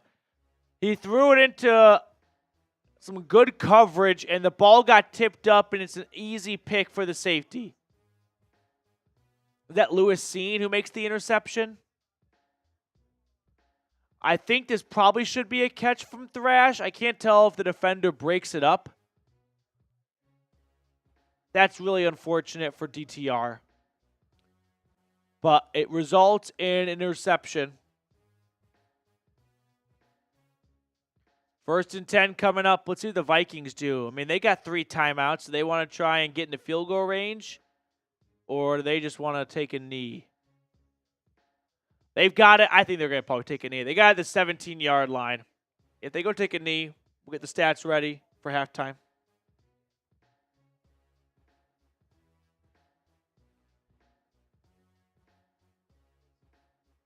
Yeah, let's do that during the halftime. 1st and 10. If anyone else is watching on TV, yeah, the Vikings are going to kneel it. So we'll get the stats from the first half here. Stefanski's outfit choice on TV just doesn't work. He has to stop wearing the traffic cone orange because just the TV camera does not pick it up for the true color that it is. It's just unwearable. He looks like a highlighter. It's just not made for cameras. So 13-7, Vikings with a first half lead over the Browns. A Dorian Thompson-Robinson interception off a tipped pass prevents the Browns from tying or taking the lead. Debbie, I'm not going to be happy. Why? What happened? Did I miss something? I don't think so. So we'll get the stats from the first half. First thoughts. 1, it's preseason football. I don't think anything we saw should warrant a strong opinion. These guys are, for the most part, just having a great opportunity to play at the NFL level, and that's super cool for them, but this is not a reflection of the 2024 Browns. There's not a single starter out there. There aren't even really backups out there. There are third stringers. So I don't want anyone to be like, man, the Browns DBs stink. Those are not the Browns DBs. There's no Emerson, there's no Newsom, there's no Ward. That's the Browns DBs. So that's the first thing I have to share. Secondly, I'm concerned at tackle with Hudson and Jaffetti as long as Conklin and Wills remain on the PUP list. I'm starting to wonder if there is more to that injury that was not shared. Or maybe more to the recovery or a setback. But 13-7, Vikings Nick Mullins has been the story of the game. He's, I think, doing a great job to prove he's worthy of the Sam Darnold backup spot. Okay, so halftime stats coming up here. We'll take a little halftime recess ourselves, run to the bathroom. But 13-7, Mullins carving up the Browns, 11 for 21, 135. DTR 13 for 17, 126, and 1 interception. How about Giovanni Ricci? 4 receptions, 32 yards, no touchdowns. Okay. We will, yeah. Okay, we'll take a quick halftime break, and we will catch up in 10 minutes.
We are back for the second half.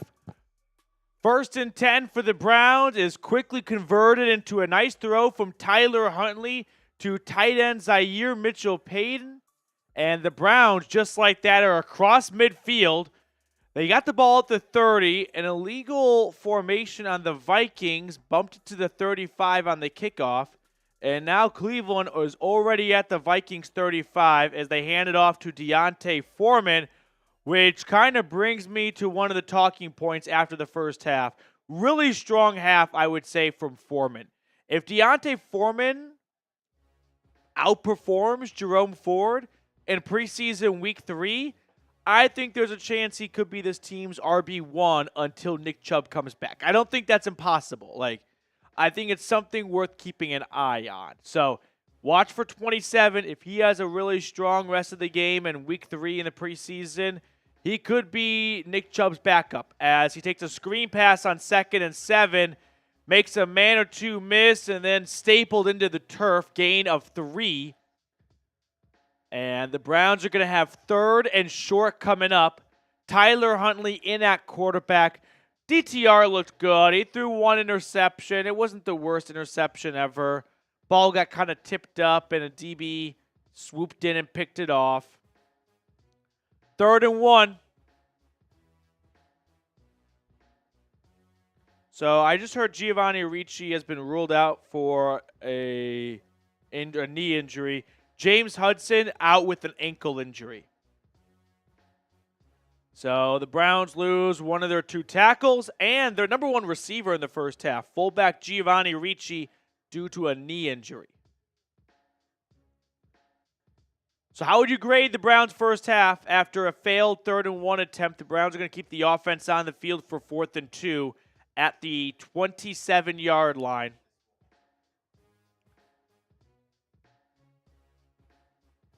Fourth and 2.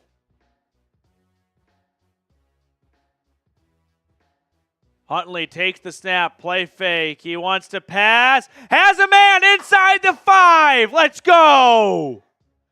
Browns have 1st and goal. That's the UDFA tight end Trenton Welch from Wyoming coming up with the big grab and moving the Browns in a goal-to-go situation. We have a super chat, by the way, that came in during the halftime break we're going to catch up on. Don't worry. 1st and goal, Browns at the 5, trying to take the lead. Play fake. Huntley trying to sidestep a tackler, unable to. It'll be a decent loss on 1st and goal. A nice sack by the Vikings pass rush. James Harper. Give Jay Nice a shout out. Jay Nice has been working the chat from the start. Jay Nice, shout out to you for being active in the chat. Thank you so much. Go Brownies, dude. 2nd and goal coming up. We'll also add James Harper to the Brown and Orange Club.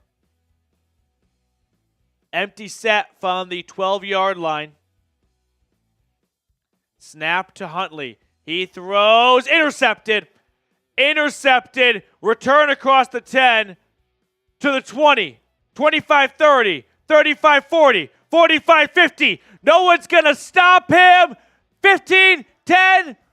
Huntley ends up making a touchdown-saving tackle inside the 15-yard line.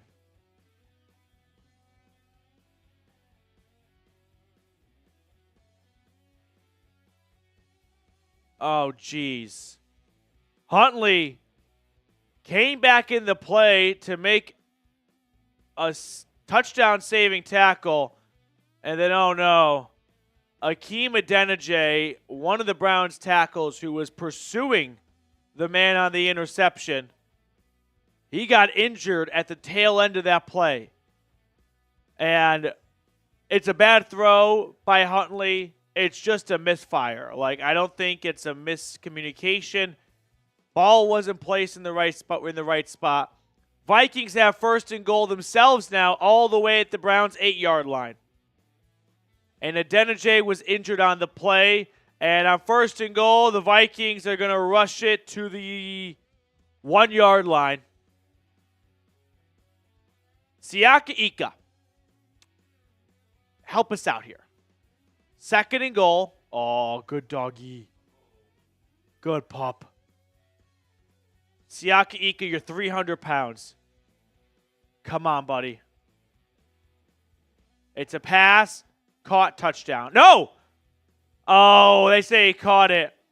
Ball came out at the end. You can't fumble in the end zone. If you fumble, that means you had possession. If you had possession, then the play is dead immediately. It's touchdown. Tony Brown in on the coverage. Now, you can say that he never caught it, but I think this is a catch. I think if this happened in the middle of the field, it would be a catch fumble. But you can't fumble in the end zone if you caught it in the end zone, right? Because then you're in for the touchdown. So the question is, did he have possession? I think this is a catch touchdown. It would have been a fumble if it took place at any other spot on the field, but it's a touchdown.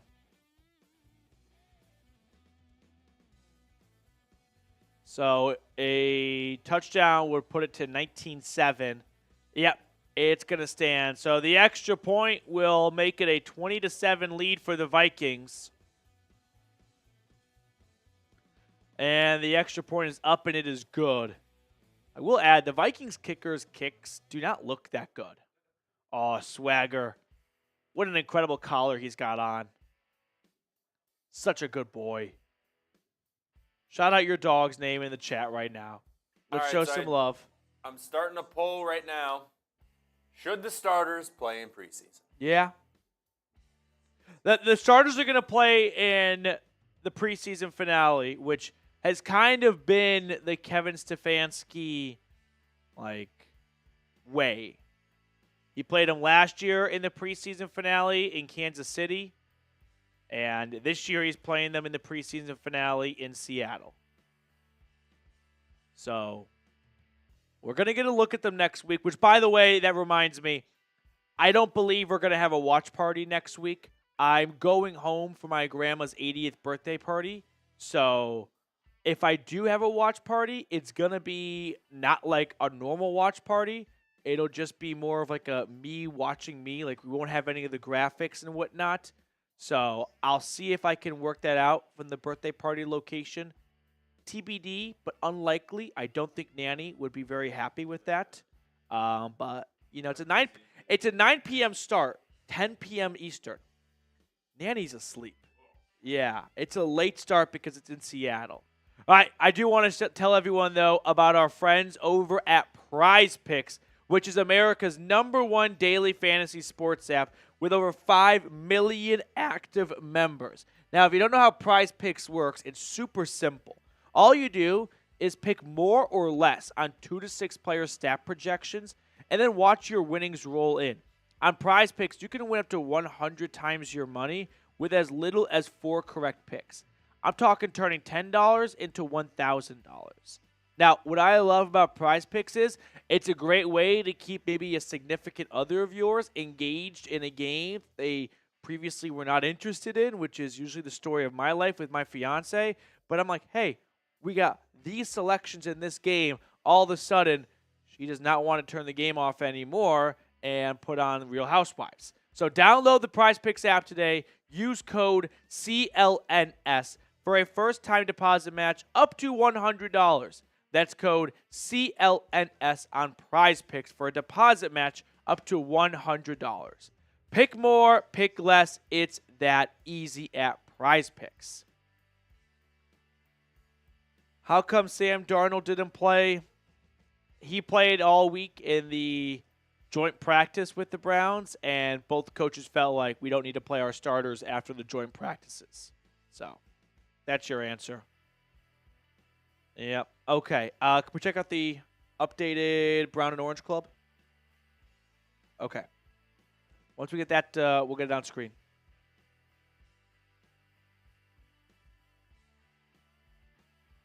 Vikings kick it off.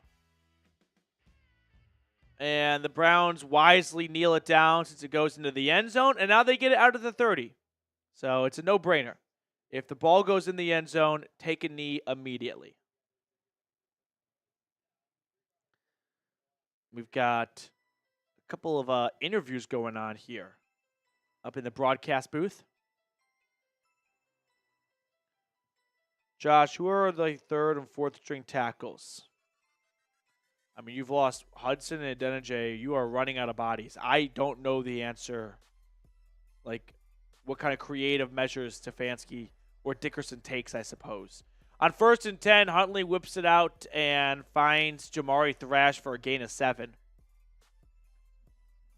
I think the answer to your question of who fills in for an injured Hudson and Adeniji, Jermaine Ifedi probably goes back in the game. And then you get the international pathway guy, Roy something. I bet he gets a lot of. Lorenzo Carter at left tackle, Roy Mbedike at right tackle. 2nd and 4, and a run play is halted. This is why I don't really make too big a deal out of preseason. The offensive line in the game right now is not the Cleveland Browns offensive line. Like, Lorenzo Carter is just not going to play for them this year.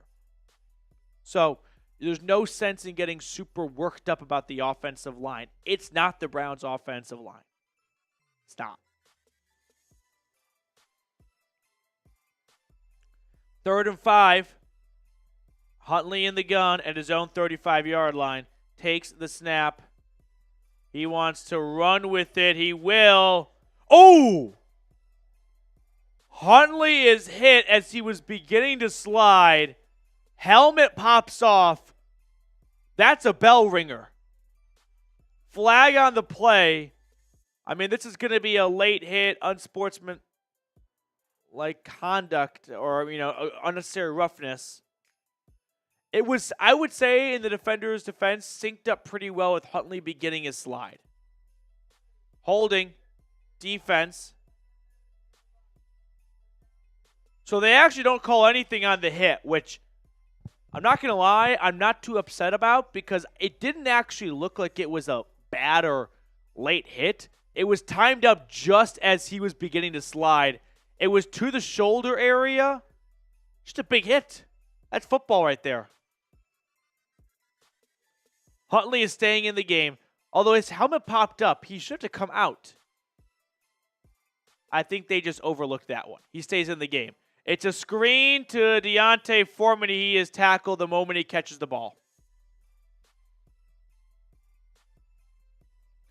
2nd down. Midway through the 3rd quarter.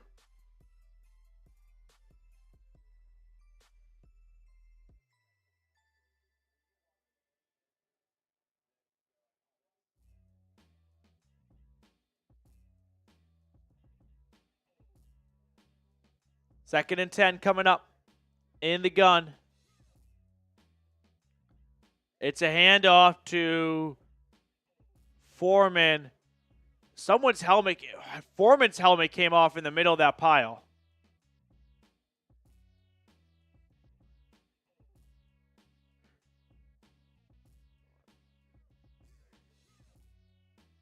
Yeah, looks good to me.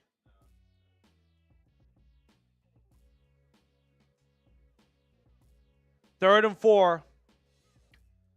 I would not be opposed if they stopped playing Deontay Foreman just because it's a ragtag offensive line up there.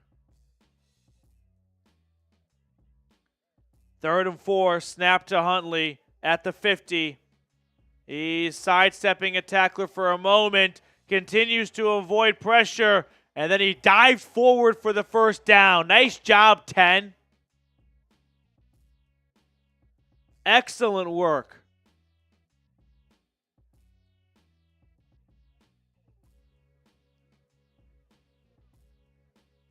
Great athleticism by Huntley. 1st down Browns trying to get back in this game after the Huntley interception the last series. Hey, Jordan Kunashik's on the field for the Vikings.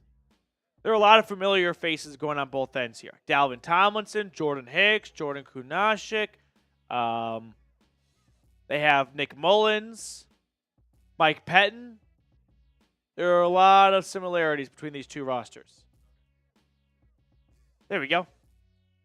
So the Brown and Orange Club, after the addition to James Harper, now stands like this. Tim Green, Mike Dibble, Jeremy Stallman, Slow But Sure, David Botner, Jared Brandt, James Harper, $50 super chat, and we will add you to the Brown and Orange Club, and we'll throw it on screen all 2024 season long. If you want to support the channel, this is an excellent way to do it. 2nd and 9. Huntley throwing, and this is caught. Zaire Mitchell-Payton. Nice snag. Just kind of plucked it out of the air. Gain of 7. 3rd and 2.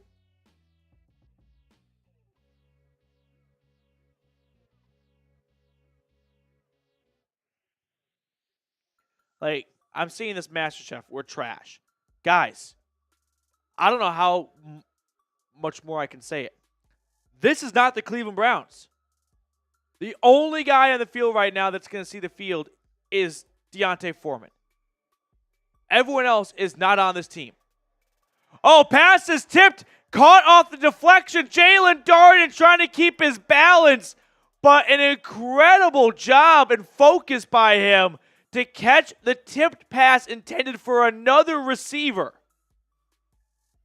Good job, 16. Pass was intended for Zaire Mitchell-Payton. It gets tipped up, and then Darden, who just happens to be running his route behind Mitchell-Payton, just comes back and goes, oh, I'll take that. Moves inside the PrizePicks red zone. 1st and 10, good guys.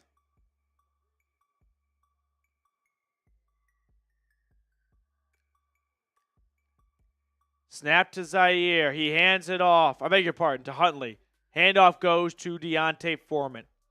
They're in the red zone. How many shares can we get before this series and this drive is up? Share this video right now to a friend. Text, post, tweet, whatever it may be. Let's get a whole big dog pound here. Share the video to a Browns friend or family member you have. Tweet it out. Tag me at Matthew Petey for a shout out. Post it on Facebook. If you don't share this video, I got to assume you are an undercover spy for the Vikings, as the Browns have a false start on 2nd and 7.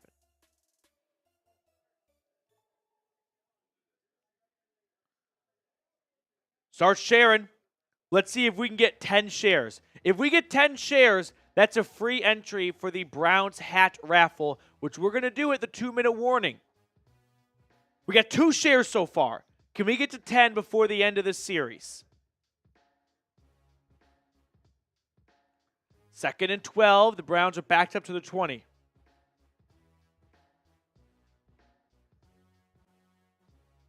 Huntley in the gun. Takes the snap. It's a handoff. Foreman. Man, he has nowhere to go. Like, this is a practice squad. It's not even a practice squad offensive line. That was twice. Same play. Didn't work. He gets the ball, and there's just nothing but bodies to fall on top of. 3rd and 12. UNN, that actually means a lot. Thank you. 3rd and 12. We're up to 4 shares. Let's go. Share the video.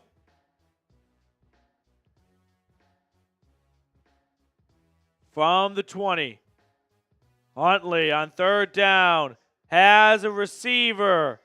But not a lot of running room after the catch. Just a gain of 4. And that'll bring up 4th and 8. Welch caught his 2nd pass of the day. And with under 3 to play in the corner, we have 4th and 7. I suspect the Browns are going to bring out Cade York. So Cade York hit a 55-yarder. I forgot about it in preseason week 1 against the Packers. 33-yarder from the right hash. We're at 8 shares now. Hit the share button. Send it to a friend. Have them come join.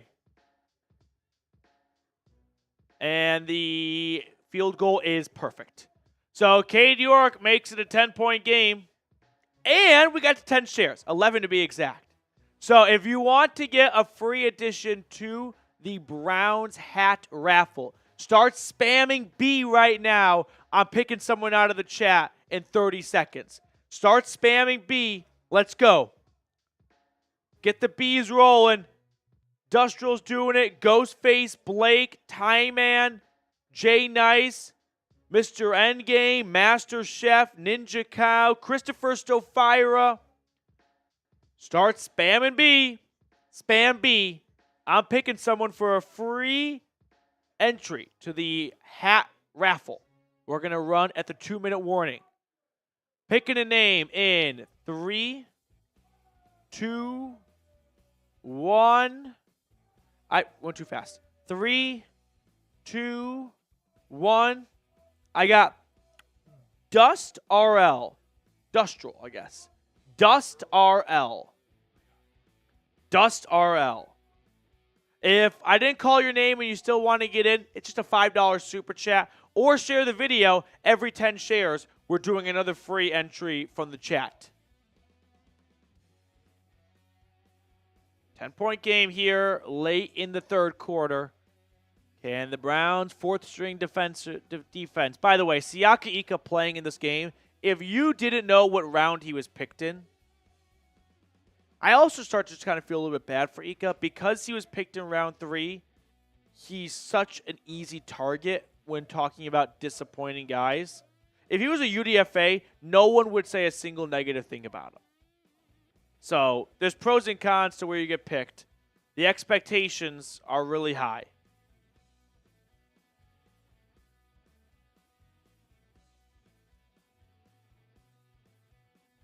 By the way, do you know what the updated Super Chat battle is with Vikings? Okay, I'm a little curious to see what the updated numbers are. We haven't moved much in the third quarter, which would open up the door for a Vikings comeback.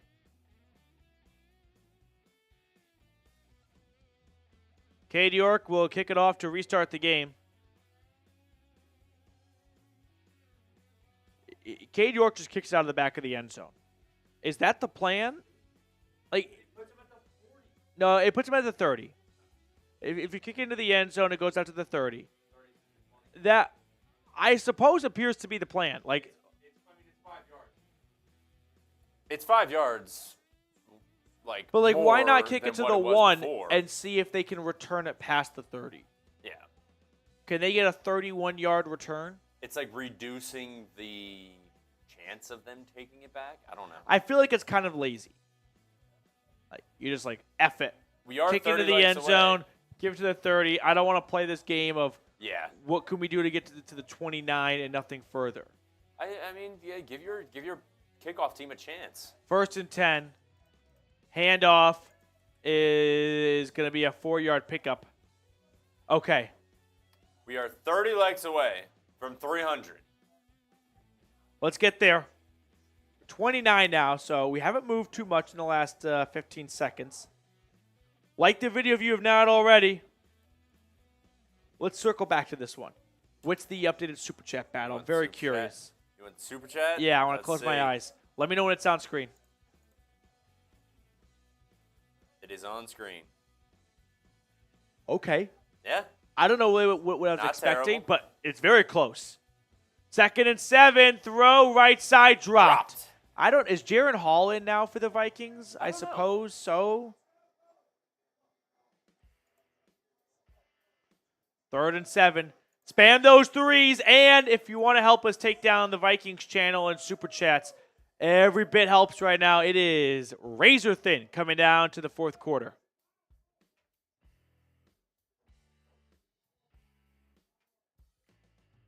Third and 7 for Jaron Hall and the Vikings.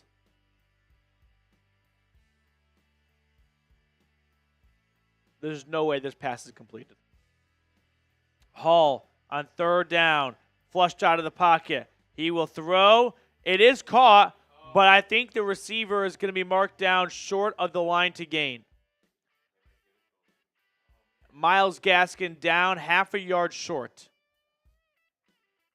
So it'll be 4th and, half a yard with a minute counting. Vikings are going to punt it. They will punt it. So Huntley down 10 will have a chance to, carve into this lead and give them a chance to come back and win it in the fourth.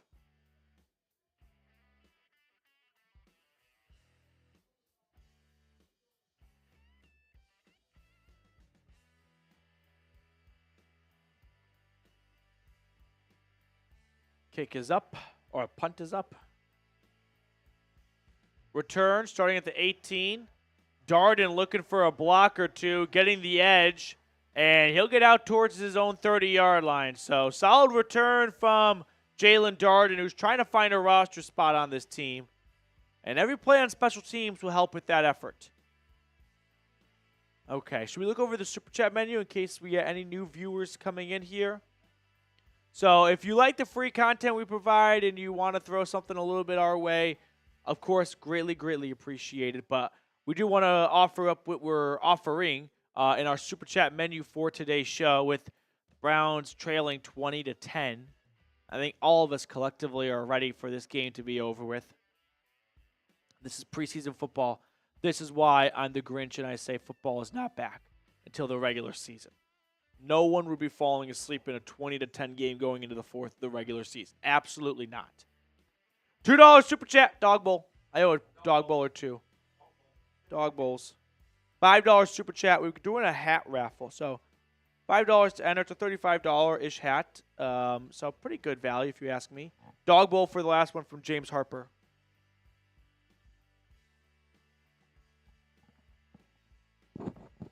Every 10 shares is a free raffle entry. $20. We got a fun wheel. It's like a mystery wheel.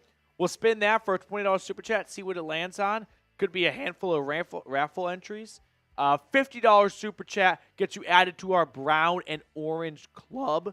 If you want to get shout-outs for the entire 2024 season, $50 Super Chat for for our weekly and daily videos and our watch parties will get you included in the Brown and Orange Club.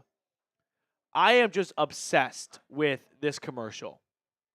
Has anyone else seen this commercial? It's for YouTube TV, Sunday Ticket. It has like some representative of every fan base. There's a Lion, there's a Viking. Look, there's a Giant, a 49er. I love that commercial. Joshua Miller, $5 Super Chat, also gets Josh in the hat raffle. Josh asking, average starting position on kickoff returns is the 29 so far this preseason. Kicking through the end zone only costs a yard and saves the wear and tear. We'll get it on screen for you, Josh. Don't worry. Great point. I did not know that the average was 29 yards. Is that a big enough sample size? Or is that a result of teams just... Let me ask you this. You say average starting position on kickoff returns is the 29. But I want to know what the average return is. Because if the average return is 23 yards, then it's definitely worth kicking it and making them return. But of course, if the average starting field position is the 29, well, I think that number is being dragged up because of all the out of the back of the end zone kicks. So I want to know what the average, if the average return is 29 yards, then I'm with you. But if the average starting position is the 29, well, I think the 30-yard out of the back of the end zone touchbacks is what's driving up that average. Does that make sense? Third quarter's over. We're on to quarter number 4. Jameis Winston, knowing that he wasn't going to play and still getting dressed in pads, is one of the most Jameis things ever. Oh, Jameis. Never change. I'm so glad the Browns have just Jameis, just that they can say they had Jameis. I feel like Jameis is a national icon, and it's a badge of honor to say he played for your team. From the Bucks to the Saints to the Browns, it's truly an honor to say Jameis Winston has worn our uniform. All right, make sure to subscribe, by the way, if you are looking for a Browns YouTube channel or just a place to get Browns content. Here's what I'm going to say to be fully transparent. If you are subscribed, go in the chat right now. Let me know your favorite place to get Browns content. And if you see a bunch of Browns reports by Chat Sports, I think that kind of serves as a pretty good recommendation for this channel. If you don't like the channel after like a week, you can always unsubscribe. It's completely free. But go in the chat, see what people are saying. And if you like what you see, I think you find that this is a good company to be in. If you don't like your, feed with me on it after a week, you can always unsubscribe. It's completely free. That's how YouTube works. So, Firebird, appreciate you for saying that. Josh saying that's without kickoffs going to or through the end zone. It's actual returns. Okay. So that's very important to note. If the return gets out to the 29, then, I'll concede and I'll join your team. That for the extra yard, it's not worth the wear and tear. I just don't know. Can we trust this? I'm not a mathematician. Is this a big enough sample size to know that that's the right move? I feel like the most advantageous thing is to kick it and have it land right between the 15 and 20. If it can bounce, that's game over because that takes so much time up. Mr. Renz. Start of the fourth quarter. 20-10. Vikings leading. Browns with the ball. Kimberly Hurst, appreciate you. Neanderthals, user.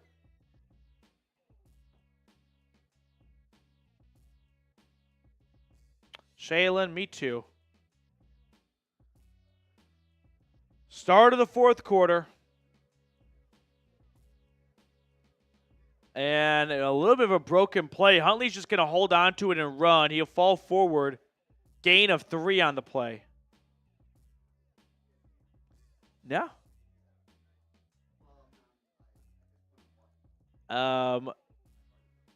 If you want to wait, you can.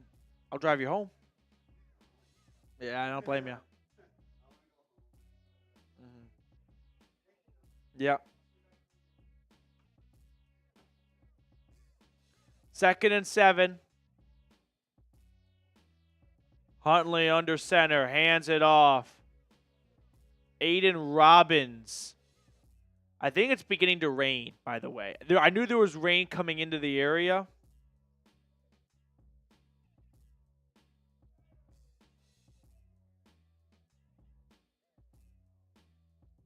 Third and 5.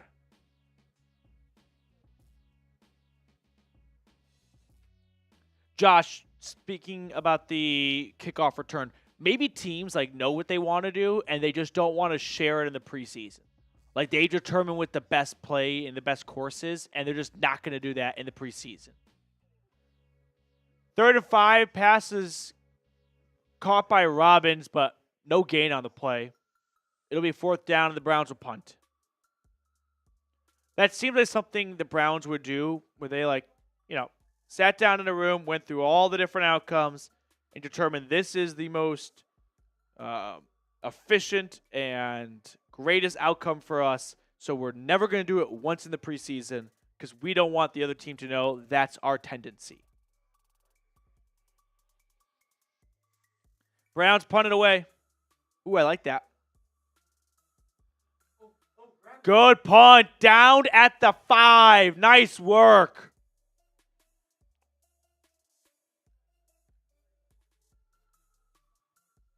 Who's going to win the Super Bowl? Can I get some predictions from Reed? Can I get a Super Bowl prediction from everyone? And how about this? I'll make it easy on everyone.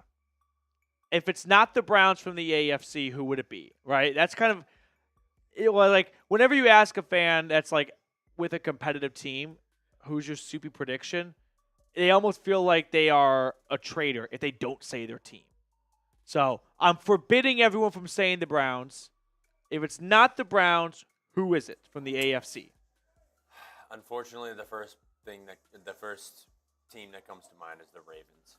Yeah, the Ravens are not going to be an easy out this year again, for sure. And adding Derrick Henry, their main rusher last year was Lamar Jackson. Yeah. So now the fact that they have Derrick Henry, that's kind of crazy. So I'm excited to see. Excited is the wrong word. Curious to see. Yeah. How well Henry works out in Baltimore. He was showing signs of age last year, and it's just very difficult to find 29-year-old running backs, 30-year-old running backs still producing. I think Derrick Henry's going to be like 950 yards, 6 touchdowns. Yeah. A year or two soon for the Texans, says Joshua Miller. Could be. So you got Ravens against who? Ravens against, either 49ers or possibly the Eagles, maybe the Packers. I like the Niners. I think that Shanahan's going to win a Super Bowl. He's just too good of a coach not to. And I know he's had his misfortunes 3 times in the Super Bowl. But I think this year the 49ers go all the way. And they are met by, of course, the Cleveland Browns. But if not the Browns, I don't think the Chiefs. Ravens are going to be good. I don't think the Bills. I don't think the Bengals. I guess I got to go. I really don't think the Chiefs are going to go back. But I'll be dumb not to pick them. So I'll think about the AFC. I'll go with 49ers out of the NFC, though. I'll go with the Browns. No, I guess I can't break my own rules. 1st and 10. I'll go Dolphins. It's a handoff for the Vikings and a gain of 5.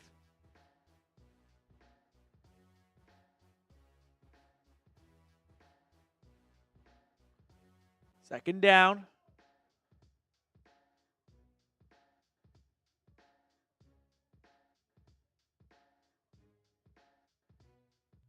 We're getting a JOK interview at the moment. He's talking about his wardrobe for game days, a traditional Nigerian clothing, I believe, or Ghana, one of the two. No, Nigeria. 2nd and 7. Throw to the right is caught. 1st down, Minnesota. I don't know if Ika's recorded a single stat. I know he didn't last week, and I don't know if he has this week. I don't remember saying tackle made by Ika. So, yeah. What's that? Oh, boy. We got a Super Chat battle update. Vikings now, based on Reed's tone, might have taken the lead. 1st and 10.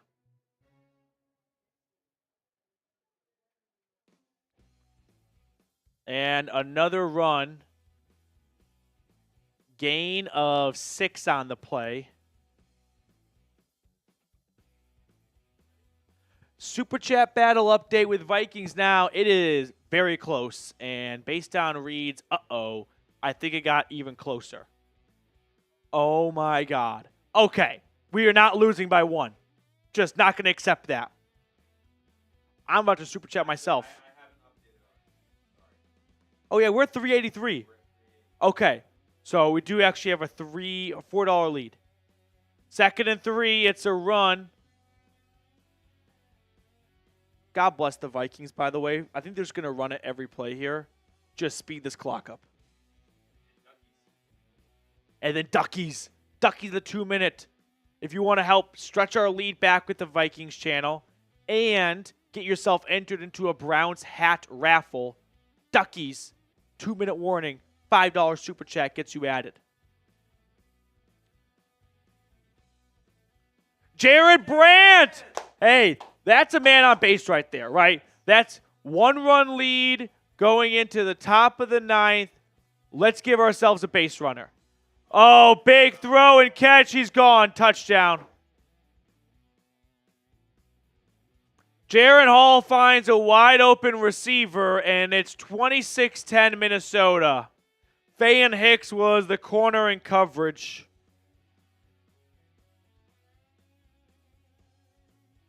Oh, Hicks thinks that he can jump this.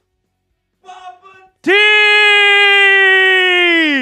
Let's go, Browns! Papa Where's T! Petey's dogs at? Well, it sounds weird saying that after a Vikings touchdown, but yeah. Here we go, Brownies! Here we go! Woo, woo! Here we go, Brownies! Here we go! Woo, woo! Let's add Papa T to the Brown and Orange Club, too, with that $50 Super Chat. So we had this. That's big. Papa T and Jared Brandt right there. I mean, in football terms. Oh, baby. You know what that is? That's converting on 3rd and 12 with 3 minutes left. The other team was expecting to get the ball back, and you run it too. So you don't even give them the false hope of an incomplete pass to stop the clock. Papa T on 3rd and 12 just took it 13 yards to keep the drive alive and to keep the opposing offense off the field. Oh, the Vikings aren't done yet, though. Are they making a push? The Vikings aren't done yet. Jared Brandt, thank you for your super chat. Papa T, thank you for yours. The Vikings aren't out yet. Oh, boy. This one's going to come down to the last minute. Okay. We're going to add Papa T to the Brown and Orange Club. The Brown and Orange Club has added 3 new members today. $50 super chat. Again, your name gets featured on screen during our daily videos that we do all year long. All year long. And then during our watch parties as well every single game day. Really quickly, though, our friends over at PrizePicks have an awesome deal for the dog pound that I'm really excited to share with you guys. Now, first, what is PrizePicks? It's America's #1 daily fantasy sports app with over 5 million active members. All you do is pick more or less on 2 to 6 player stat projections and watch the winnings roll in. You can now win up to 100 times your money on PrizePicks with as little as 4 correct picks. You can turn $10 into $1,000. If you're looking for promotions, PrizePicks has you covered every week. They lower select player stat projections on Tuesdays to help your lineup hit. So let me show you what a lineup looks like. These are my selections for the upcoming season. I like the less on Mahomes' passing yards, along with the more on Hill and Barkley's yardage, and then I like the more on Garrett Wilson's receptions. So download the PrizePicks app today. Use code CLNS for a first deposit match up to $100. That's code CLNS on PrizePicks for a deposit match up to $100. Pick more, pick less. It's that easy. We got some more super chats rolling in during the PrizePicks read. Big shout out to Jared Brandt for kicking it off. Papa T throwing down the alley-oop. There goes the alley. Down goes the oop. Jared to Papa T. Big shout out to you both. Sean and Papa T again with another super chat. You know, feeling illegal formation on the kicking team. Sean, thank you for your super chat. Go Brownies. Papa T, come on, let's get it. We're getting some breathing. Oh, no. I don't like this face from Reed. Ty Man, I need you to start being eyes and ears for me in the Vikings chat. What is going on over there? What is going on in the Vikings chat? Ty Man, please report back. In the gun. Snap to Huntley. His throw is caught. Darden, gain of 4. I don't like where this is headed. What the fuck? Where did that come from? I don't know. We're down 6 somehow, despite incredible efforts from Jared, Papa T, Sean Finnerty, Papa T again. It's got like $50 in supers. 2nd and 5. Deep throw down the sideline. Nearly hauled in one-handed from Darden. Incomplete pass. 3rd and 5 coming up. Ooh, A.J. Green, former Browns DB. It's starting to rain in Cleveland. I'll tell you what my absolute biggest fear is. I don't think I should say it aloud. I won't say it out loud. We're all thinking it. I don't try and hide my dislike for preseason football because it's so weird. Like, it's football. Like, it is the game of football, but it doesn't even feel like it's the Browns because it's just these random players. Huntley is going to throw an incomplete pass. That's 3 straight attempts and targets to Jalen Darden. Talk about having a favorite.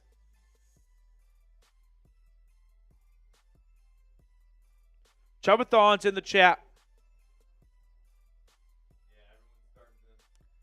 It's starting to rain.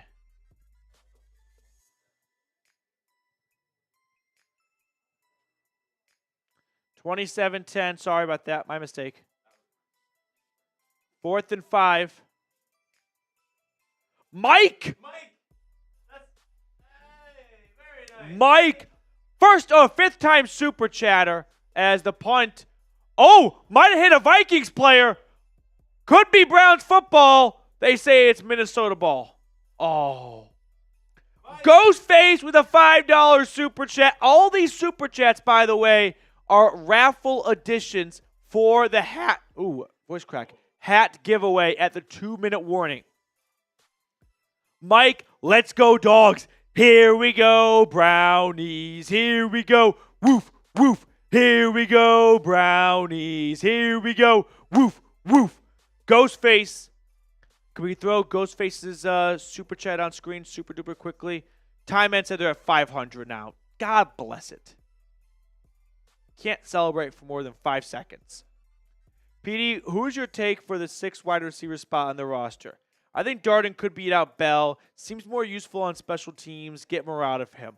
Ghostface, I would agree with that if David Bell wasn't a healthy scratch today. Or actually, I should walk that back. He might not be a healthy scratch. I don't think he's healthy. He missed all week of practice with that injury he sustained in the first preseason game. So, let me take that all back. Let's count them out. Amari Cooper, Jerry Jeudy, Elijah Moore, Cedric Tillman. Those 4 are locks to make the roster, right? We're all in agreement. Then you have Jalen Darden, David Bell, Michael Woods. I should make Jamari Thrash is also a lock to make the roster. So that's 5. So it's really Woods, Darden, and Bell. I don't think the Browns are giving up on David Bell. So my suspicion is, but Woods has looked good so far. The funny thing about this, Ghostface, is we're going to try and figure this out. And ultimately, whoever that guy is will never see the field anyway, which is why the preseason's so ridiculous. Right now, gun to my head, I say David Bell somehow still makes it. And you raise great points, and I don't disagree with them, but I don't know if the Browns are ready to quit on David Bell yet. So I'll say David Bell, even though there are good special teams options elsewhere.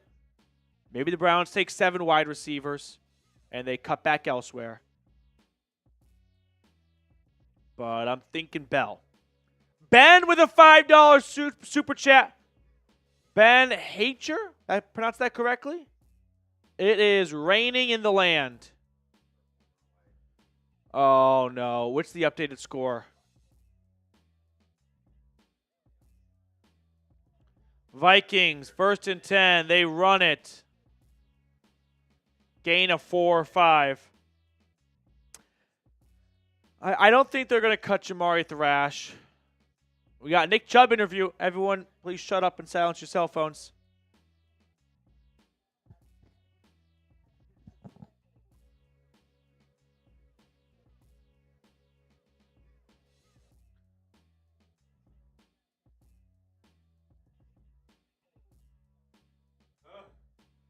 Nick Chubb says he feels good.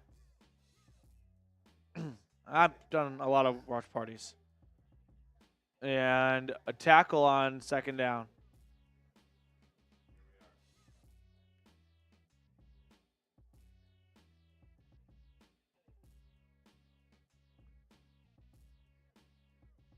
It's starting to spit down rain. Browns on defense.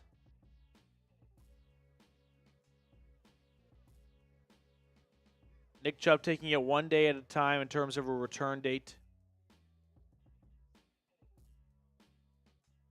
It'll be up to his body for, excuse me, a return. Jaron Hall. Flag on the play, though.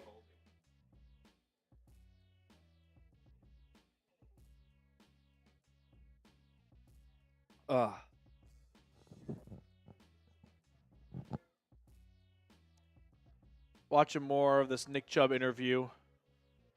Oh my god. Yeah, they were showing Nick Chubb squatting like 1 billion pounds. That's Nick Chubb for you.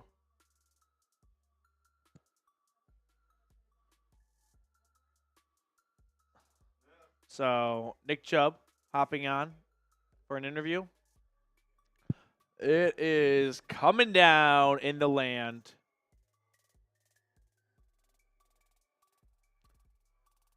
Browns will receive a punt at their own 34. Prochet on the receiving end. Flag down.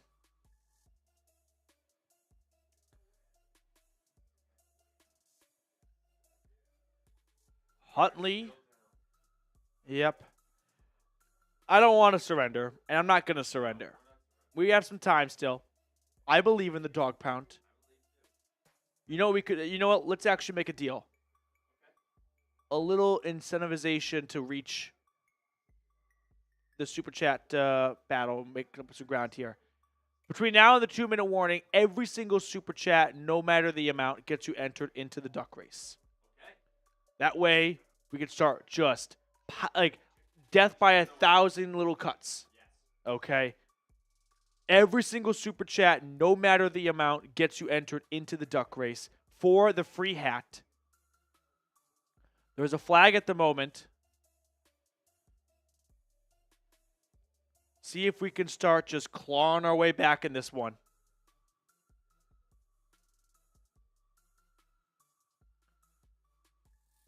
I think if it's pouring down rain and it's a blowout in the fourth quarter, it should be illegal to throw the flag and stop the game.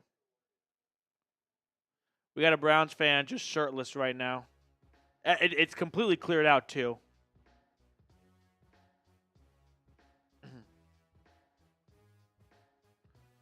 Boys and girls, what are we doing here?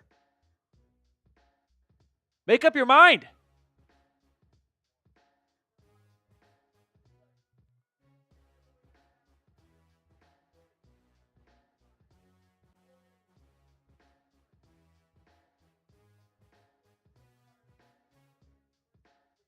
We have a penalty on both sides, resulting in a first down for the Browns. With 7:43, they're going to commercial. Yep. So, work to do in the Super Chat battle, but I believe in the dog pound.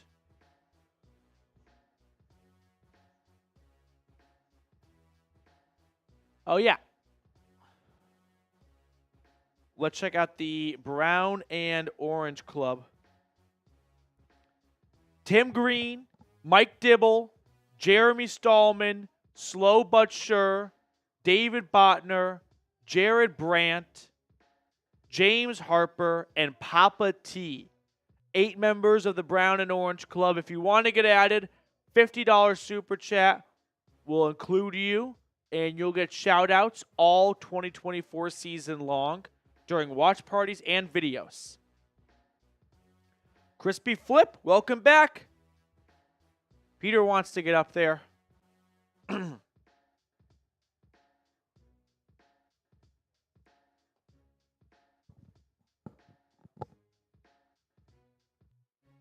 on, Browns offense, baby. Hey, we got to 35,450. $2 from George. Add George, $2 Super Chat into the raffle. Our head coach sucks. He does not suck, guys. It's not even about him winning Coach of the Year twice. Like, that's just an award that's given out by sports reporters. I don't think you suck as a head coach if you go to the playoffs twice with 2 almost completely unique rosters. Right? It's one thing if you go to the playoffs because you inherited a team that just went to the playoffs. No, he started from scratch and got them to the playoffs. And then basically with a brand new roster a few years later, they're back in the playoffs. I think the bar is way too high. We'll get those Super Chats on screen in just a moment. We're just having some technical difficulties. Yeah, the shirtless dude is awesome. I think the rain might have lightened up a tad. I think it's just like kind of scattered showers.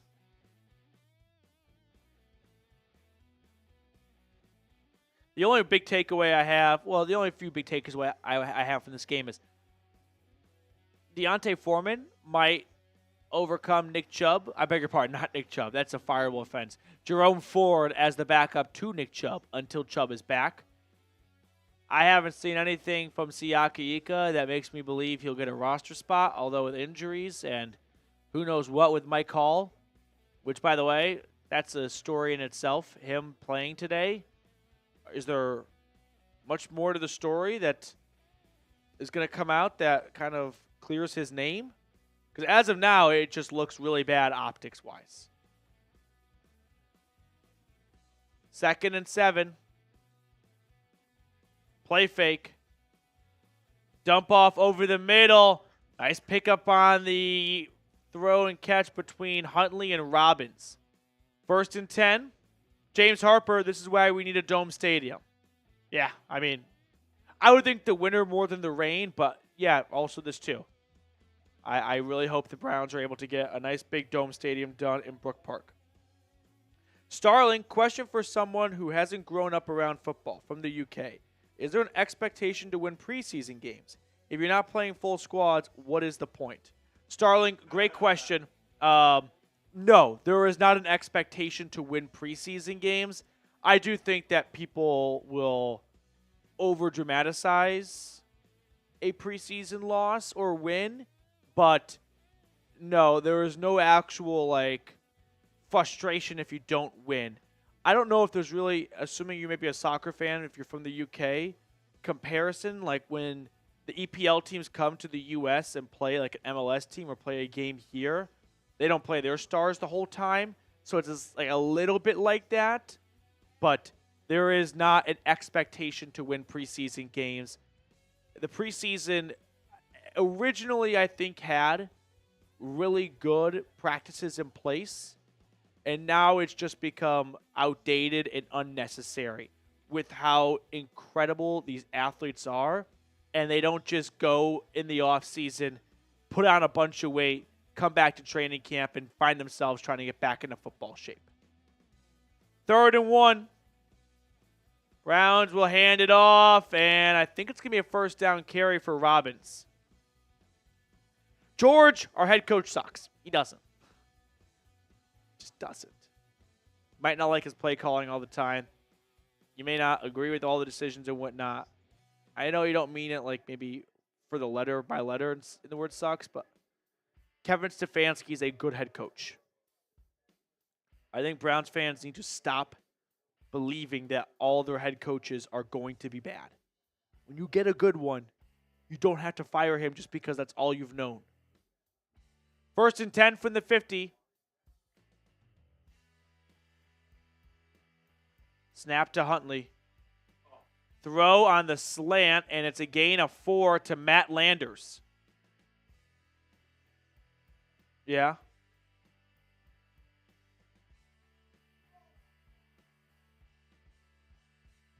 We'll add these last couple of super chats to the raffle. 2nd and 5. We're approaching that 2-minute. Oh, my goodness gracious. $100 super chat would take the roof off of this place. 2nd and 5. Snap to Huntley. There's a free rusher. He's sacked. He is thrown back, a loss of 10 or more. I mean, it's just Lewis seeing the safety coming off the edge untouched.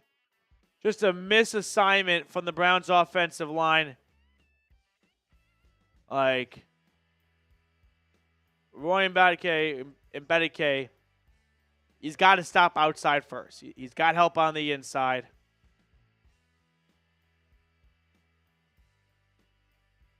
Third and 14. Mike with a $50 super chat. Mike gets on the Brown and Orange Club edition. 3rd and 14. Huntley is going to flip it out of bounds. Mike has given us some life. We're now only 10 behind Vikings now. Browns might be playing third stringers, but this stream is All-American all day. Big salute to you, Mike. You beautiful American patriot. Let's go, Brownies, Mike. Here we go, Brownies. Here we go. Woof, woof. Here we go, Brownies. Here we go. Woof, woof. We got Soul Train as well. Browns punted away with 3 minutes and counting. Go Browns. Hope everyone here is doing well. We're doing well, Soul Train. We're very bored. It's just the reality of fourth quarter preseason football. But Mike getting added to the Brown and Orange Club. By the way, we are now less than $9 away from surpassing Vikings Now in Super Chats. We might pull off an all-time comeback here. Mike, though, big ups to you, giving us a little bit of a heartbeat. George with a $20 Super Chat. Oh, my goodness. They keep flooding in. Oh! Papa T, Jared Brandt. We're going to have a Herb Brooks moment here. Do you believe in miracles? 1st and 10, tackle for loss made by the Browns D-line. Jeremiah Martin having a nice day. George, here we go, Brownies. Here we go. Woof, woof. Here we go, Brownies. Here we go. Woof, woof. Papa T, shout out to Max T, getting it on in Carolina. Josh Miller with a $5 Super Chat. Shout out to the Thompson men, the two best Thompsons in all of Northeast Ohio. And Carolina, too, I suppose now, too. Papa T and Max, always salute to you both. Go Brownies. Such a blast getting to meet you guys earlier this month. False start on the Vikings. Jared Brandt with a $20 Super Chat. We owe 2 wheel spins, by the way. $20 Super Chats are wheel spins. Yep. Joshua Miller with a 5. We got Firebird. Joshua Miller, if we decide to trade DTR or Huntley, who gets you the better deal back? 2nd and 18, it's a run for Minnesota, gain of just 2 on the play. You're probably going to get more for DTR because he'd be under contract for longer. So a team would have him with 2 years left, 3 years left, like this year, and then 2 more. Whereas Huntley would be there for a rental. So I would think DTR. And that factors in most of the contract. Yep. 2-minute warning. Should we? Okay, we'll do the duck race at the end of the game. We're going to catch up on these Super Chats here because they're kind of flying in. Josh, appreciate your question, though. Yeah. You want to do the wheel spins in the meantime? Okay.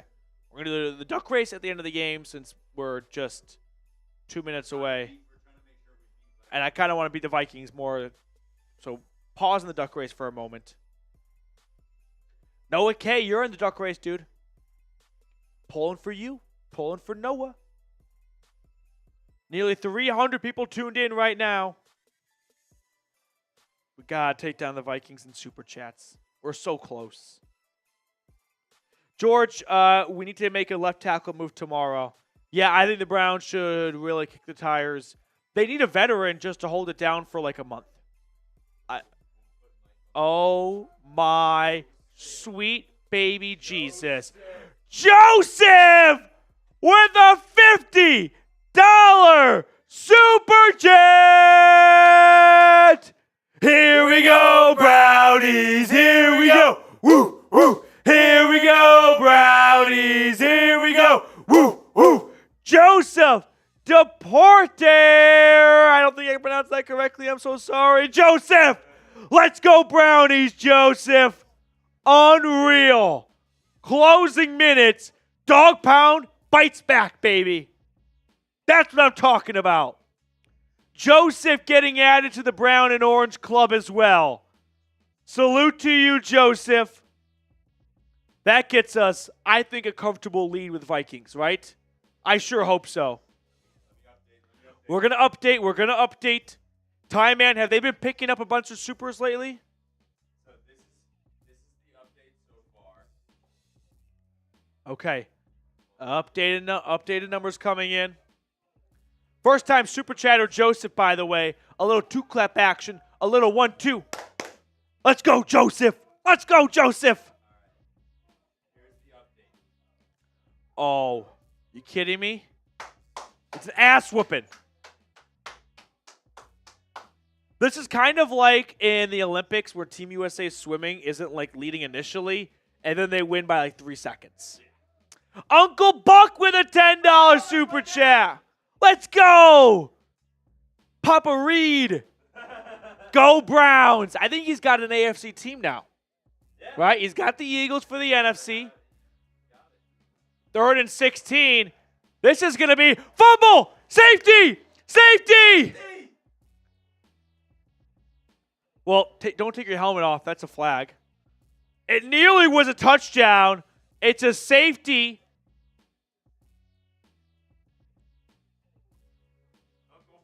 Uncle Buck, appreciate your super chat and raising such a great, hard-working son. Let's go Brownies, Uncle Buck.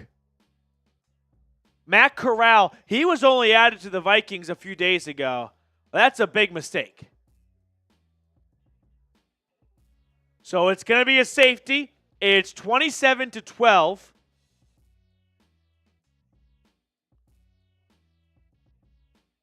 Sean with a $10 super chat. That's what I'm talking about. They can't hold us. We're going to do the duck race in a minute 54. Yeah. People are still getting entries in. Yep. We can't start it yet. I'm feeling good about where we're standing right now. We'll update the score for you guys in just a second here. 27-12. I got a lot of stuff going on. The Browns, unfortunately, are still probably out of reach in this one. Down 15.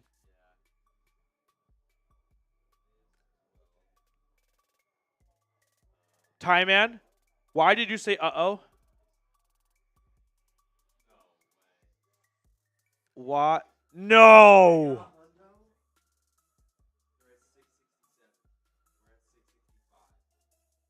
It's $2 difference. We're down 2. They got a hundo. Oh. Okay, back to the game. The punt return. Oh, fumble. Oh, my God. I think it's Vikings football.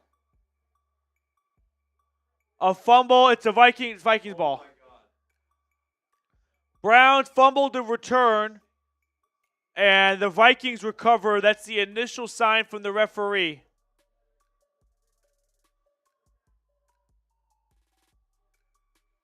Vikings football. He definitely fumbles. That I don't think that's up for debate.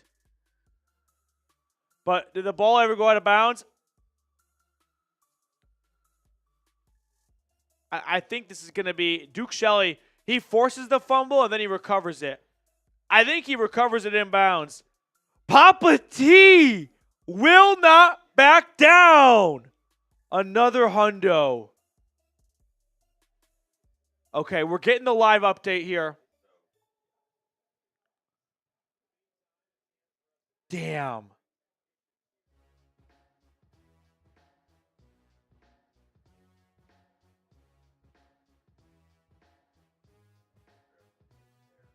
Yeah.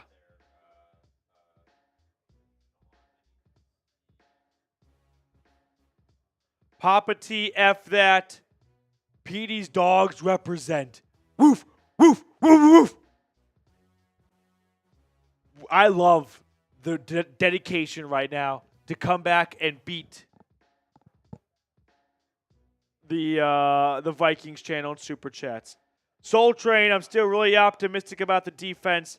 I mean, nothing about today should have any impact on your thoughts of this defense. The Browns defense did not play today for all I care. They are reviewing this play to see if the recovery was made inbounds or not. We got Sean Super Chat, Papa T, F that. Petey's dogs represent. Salute to you, Papa T and Max.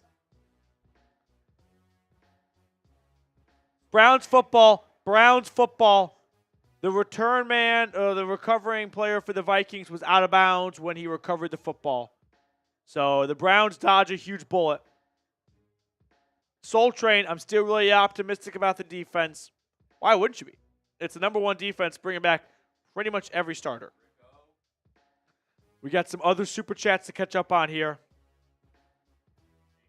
James Harper taking the lead back. Rick O with a little... I love it, Rick. I love it. Thank you so much for your super chat, Rick. So kind of you. Jared Brandt. Jared, got to beat someone somehow today. Okay. Let's wait the final count, the updated numbers. We're at 7:04. 2nd and 7. Huntley is hit as he throws. Incomplete pass. 3rd down coming up. Minute 15. Time man said they got 2 hundos. That scares the bejesus out of me. Okay, here. I'm not going to lie. Only being down that much for them getting 2 hundos feels like a huge win.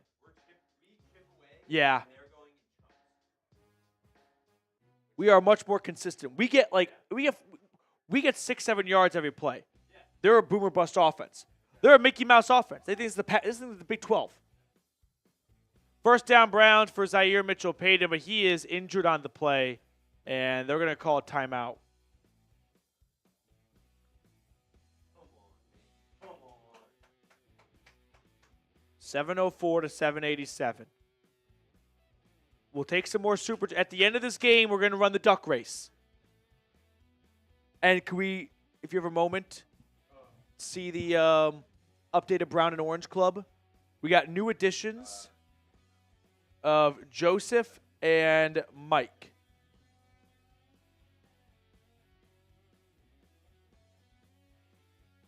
First and 10. Josh, we'll go till the end of this game.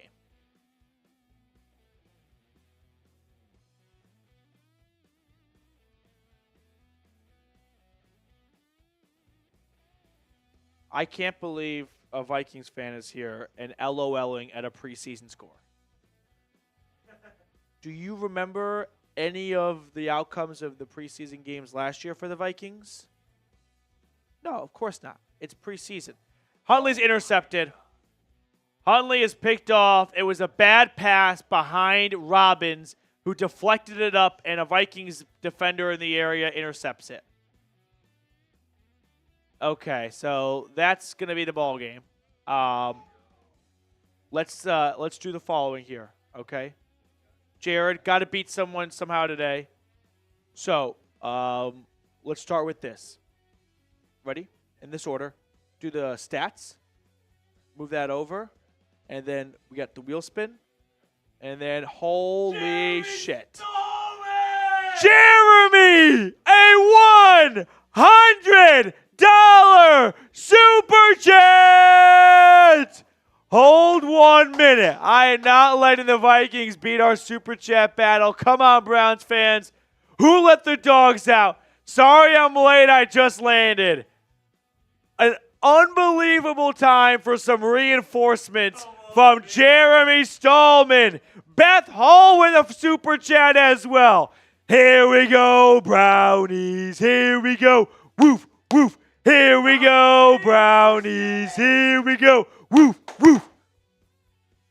We're going to go until the end of this game. We have 24 seconds and counting. Beth Hull, Kevin Stefanski, hottest coach in football history, though. That jawline. Another 20. Papa T, push it. Papa T, push it.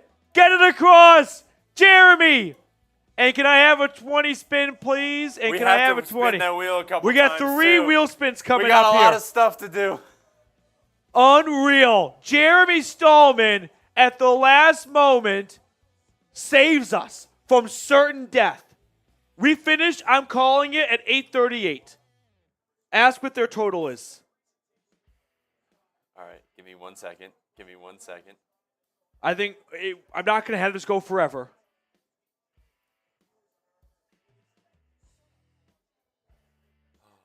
All right, we're at 834. We're at 838. I mean 839. Sorry. Okay, rounding up 839. We are waiting for an official number from the Vikings. Okay, so, by the way, Browns lost 27-12. That's final. They just kneeled it out after the interception. I don't have any strong feelings about this game. Jeremy Stallman! Let's go! Come on! We don't need to see what they got because this will top it!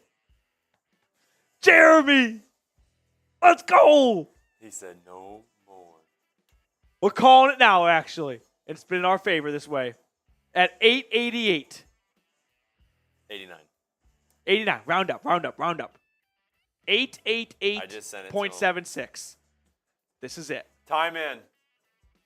Are you on their chat? Are you on their channel? Time Man. They won't get any, so it should be the 8. Oh, Time Man's the best accountant for all chat sports channels. Make that 889. Let's go, Time Man. All right. Jeremy Stallman. Legless, baby. Let's go. This is what it's at right now. This is what it is right now. That's a dub. That's got to be a dub. That's a dub right there. They can send a hundo in. It doesn't matter. Yeah. That's a win. That's a big win, Jacob Buggy. I don't think they won the game, though. Did the Browns? No. Oh, The they Browns lost. didn't win the game. I didn't notice. Everyone that super chatted, thank you guys for going above and beyond for this channel. I get bragging rights for Seeps over Seeps for the whole year now. Yeah. He only sits like there's only one person between us. So this will be a fun thing just to kind of let cruise into his ear. That's a big win, boys and girls. Okay. So we have a couple of things to do here. Yeah.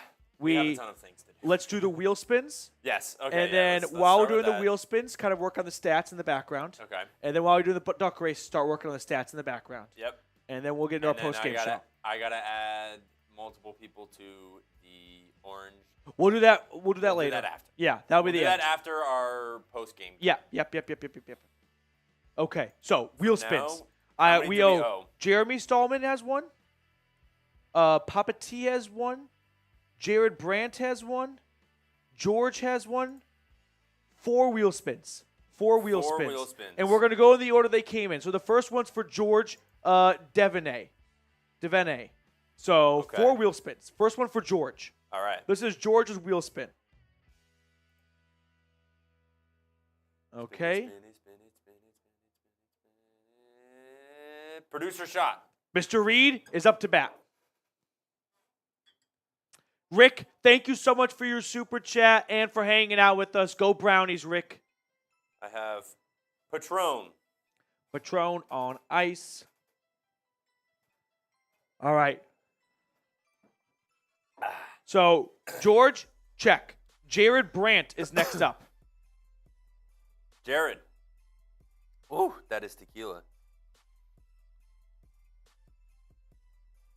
3 raffle entries for Jared Brandt. This is going to be a crowded duck pond. Jared Brandt, 3 entries. And then the next one is Papa T. And then Jeremy Stallman. Papa T is next. Papa T. What do we got, Papa T? We got... Here we go, Brownies. Okay, Jeremy also Venmo'd me. Oh. Yeah. Let me look. I gotta read the caption. Get Jeremy Stallman 2 ducks. 2 ducks. 2 ducks for Jeremy Stallman because he Venmo'd. You can Venmo too. Venmo's actually somewhat preferred. Super chats are a ton of fun. It's just that YouTube takes decent portion of the super chat. Venmo goes 100% to us at Chat Sports. So a little bit more like bang for your buck, so to speak. So if you ever want a Venmo instead of a super chat, my Venmo is Matthew Petey. Very simple. Matthew, my name. Petey, what I go by. We also, real quick, we'll show that real quick. Jeremy Stallman, appreciate you so much for the Venmos, as always. Soul Train. Soul Train, if you don't wear brown and orange, you don't matter. I love it, Soul Train. All right. All right, we have Now we're back to one more spin for Jeremy Stallman. Here we go, Jeremy.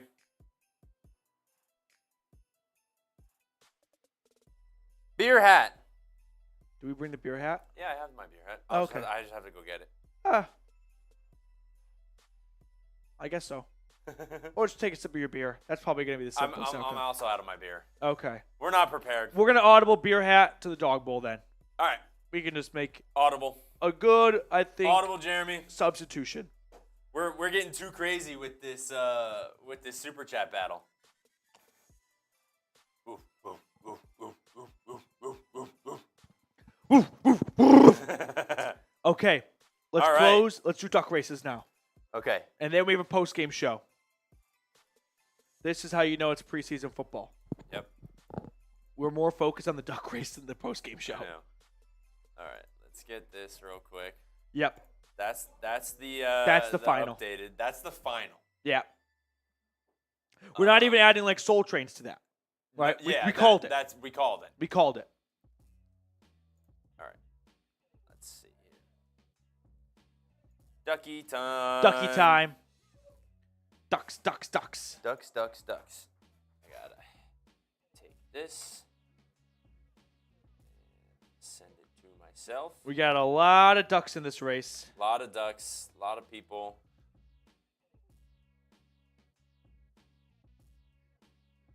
Browns preseason week 2 thoughts. Let's see here.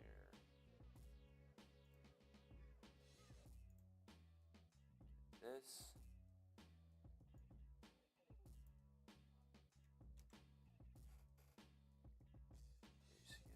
No, clear. Clear list. Put these people in. Full screen.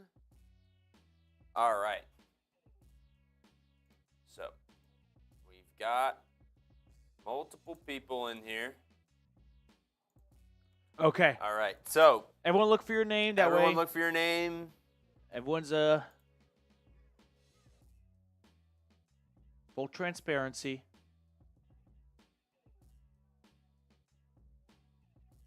Looks about That's accurate to everyone. me. Think it looks good. Yep. Looks good to me. All right. Okay.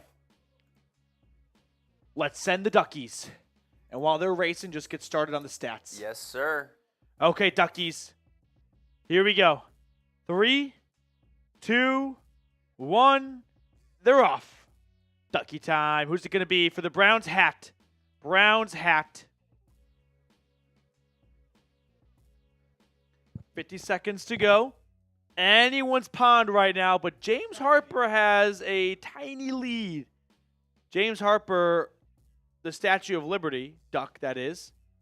We got Batman at the top. That looks like a Jeremy Stallman duck. There's ducks all over. It's too early to tell. 2 furlongs to go. Let's go.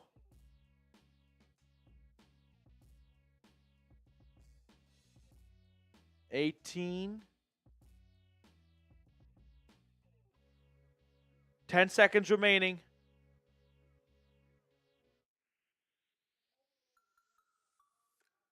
5 seconds to go. Who's emerging? It's Sean! Oh my goodness! Sean Finnerty!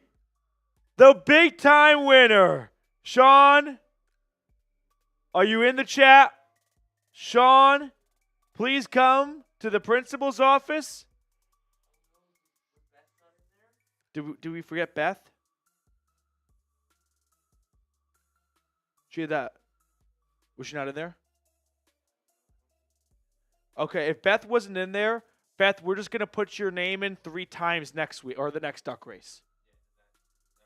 Beth, is that okay? Because I can't take this win away from Sean. He's here. So, Beth, that's my mistake. I'm sorry about that. We're going to add your name 3 times for the next duck race. And chances are it's going to be probably something cooler than a hat. I'm guessing week 1's going to be something signed. So I think that's probably a pretty good win for both parties. Sean, let me put my email in the chat so we can get in contact. Oh, boy. Checking the Venmo. Oh, Jeremy sent in.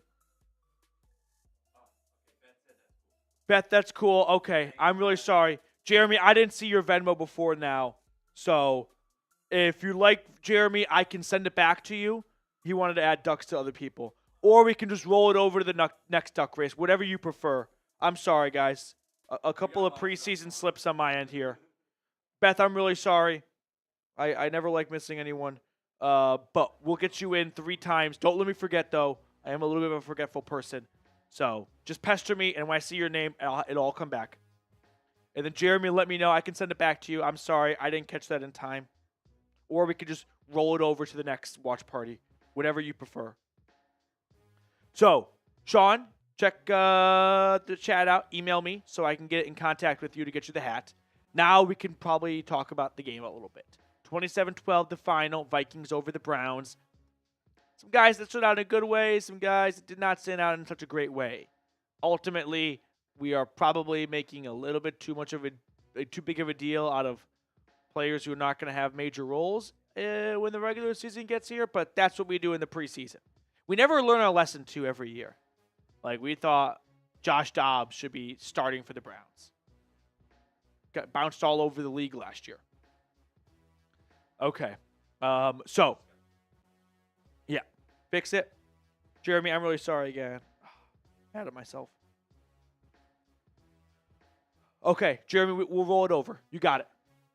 Appreciate your understanding, you and Beth.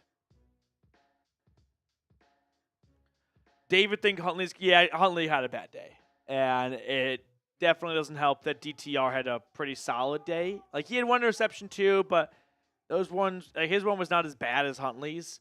Neither quarterback really overly impressed.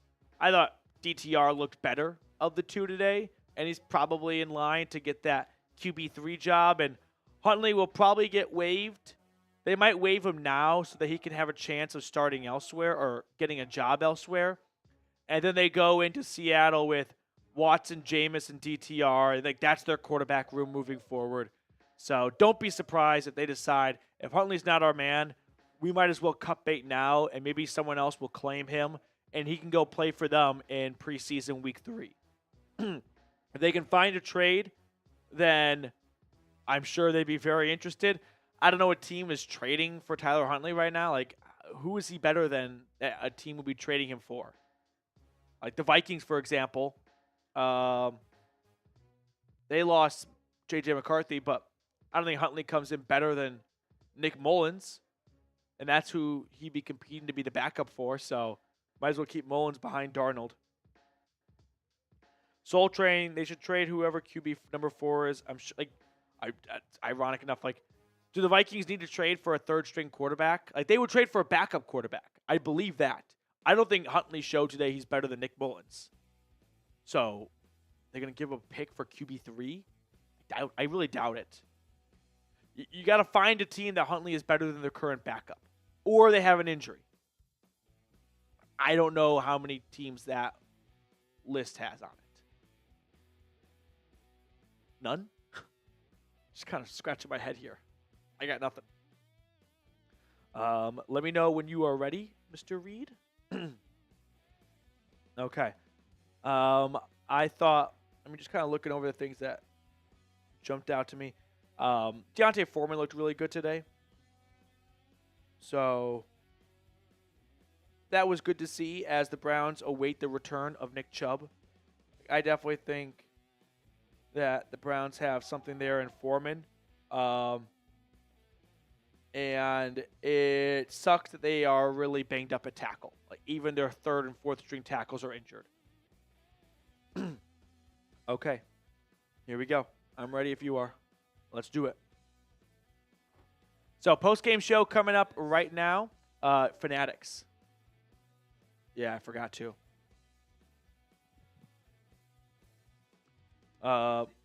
Yeah, just the top one.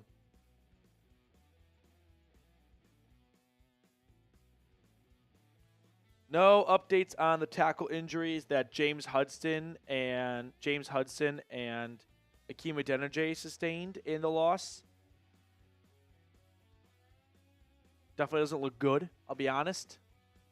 Definitely not a good time to get injured at tackle, and I would expect the Browns to go and sign a tackle soon. Okay. Here we go. Ready when you are.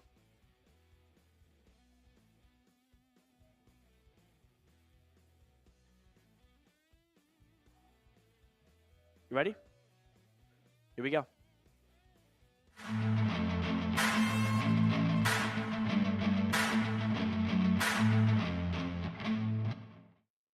The Browns drop preseason week 2 to the Vikings 27-12 in a game that I don't want anyone to overreact to. I don't know how clear I can make it when I say that's not the 2024 Browns. Like the guys on the field are all fighting for the 53rd spot on the roster for the most part, with one or two exceptions and practice squad spots. So that's why I don't get panicked over how the team looks in the preseason. Browns fans should know better than anyone else that preseason wins do not translate to regular season wins, and the same should apply to losses. But here are the final stats from the Browns preseason loss. Nick Mullins, probably the player of the game for both teams. He was kind of carving up that Browns defense to open up the game and went 135 yards and 1 touchdown against primarily all second, but even some third stringers for the Browns defense. There were some good spots, like Shelby Harris. We saw him play. He was one of the few actual impactful players, meaningful guys that even suited up for this game. But probably the lone bright spot, I would say, for the Browns, and I don't think the stats actually do it justice, but Deontay Foreman, 10 carries, 18 yards, 1 touchdown. His yardage and carry started to ruin his average because he was running behind, I don't even know, I think CFL would be a disservice to describe how deep the Browns had to go at offensive tackle. James Hudson, who started off at right tackle, eventually switched to left tackle. He suffered an ankle injury. No update on him. Akeem Adeniji suffered I believe, knee injury after trying to tackle a Vikings player following an interception. But Deontay Foreman was probably one of the more impactful guys in the game altogether. It was our first look at him. And with Nick Chubb still on the PUP list, as we get closer and closer to week 1, don't be surprised if you see Deontay Foreman really push Jerome Ford for the amount of carries they each get in week 1 against the Cowboys. So keep an eye on Foreman. Another receiver that jumped out to me, Jamari Thrash. He continues to make some really good plays as a rookie. 3 grabs for 25 yards. I think he's going to be a lock to make this roster as the Browns wide receiver competition continues to get stiffer and stiffer between David Bell, Jalen Darden, James Prochet for special teams. So definitely some fun battles going on for wide receiver 6. But, I mean, at the end of the day, this was a preseason game, and it showed through and through. The Browns played third and fourth stringers for the most part. No starters played really at all. You want to count Devin Bush, okay. But no, it was all backups, and even a lot of the backups didn't play. I mean, nearly 40 guys did not suit up for the Browns. So these are not games that you should make big deals out of. I know that it's a game, but I cannot express enough how little emphasis I place in the outcome of this preseason game when there's not a single starter on the field for the Browns. It's not the 2024 Browns. It's the practice squad playing against the Vikings practice squad. So, Vikings, they had some really good moments defensively against Tyler Huntley in the second half. I don't think Tyler Huntley is going to be here much longer. I feel like the Browns know that DTR is their QB3. I wouldn't be surprised if they move on from Huntley as soon as tomorrow so that he has an opportunity to go sign somewhere else and maybe suit up for them in the final game of the preseason. So keep an eye on that. But to me, it appears that DTR has separated himself. Huntley had some bad picks today. I mean, DTR wasn't perfect either. It wasn't as good as he probably was last week. But Huntley going 14 for 20, 135 yards, 2 interceptions. It's just likely that the Browns go with Dorian Thompson-Robinson as their third quarterback, who was 13 for 17 for 126 yards. His one interception was a tip pass from Jamari Thrash, so I didn't get a good enough look at it to know who to assign blame to, if it was just a really good play by the defender and unlucky for DTR, or if that's something Thrash should have caught. So I think if you're wondering how the QB3 battle is shaping up, it's really favoring DTR. Plus, being a fifth-round draft pick last year, in the back of your head, that's got to factor in a little bit when making the decision. Also, I didn't know the Browns had the next, white Randy Moss. Giovanni Ricci, the fullback, 4 grabs, 32 yards out of nowhere. Unfortunately, he suffered a knee injury, missed the entire second half, but that was kind of a pleasant surprise that I wasn't expecting at all. So that was cool. That kind of got us through a little bit of a sleeper of a game. Offensive tackle is an issue. Now, the good news is these aren't the starters. The bad news is the starters are still on the PUP list. Jed Wills and Jack Conklin. So it is important to watch James Hudson and Jermaine Ifedi.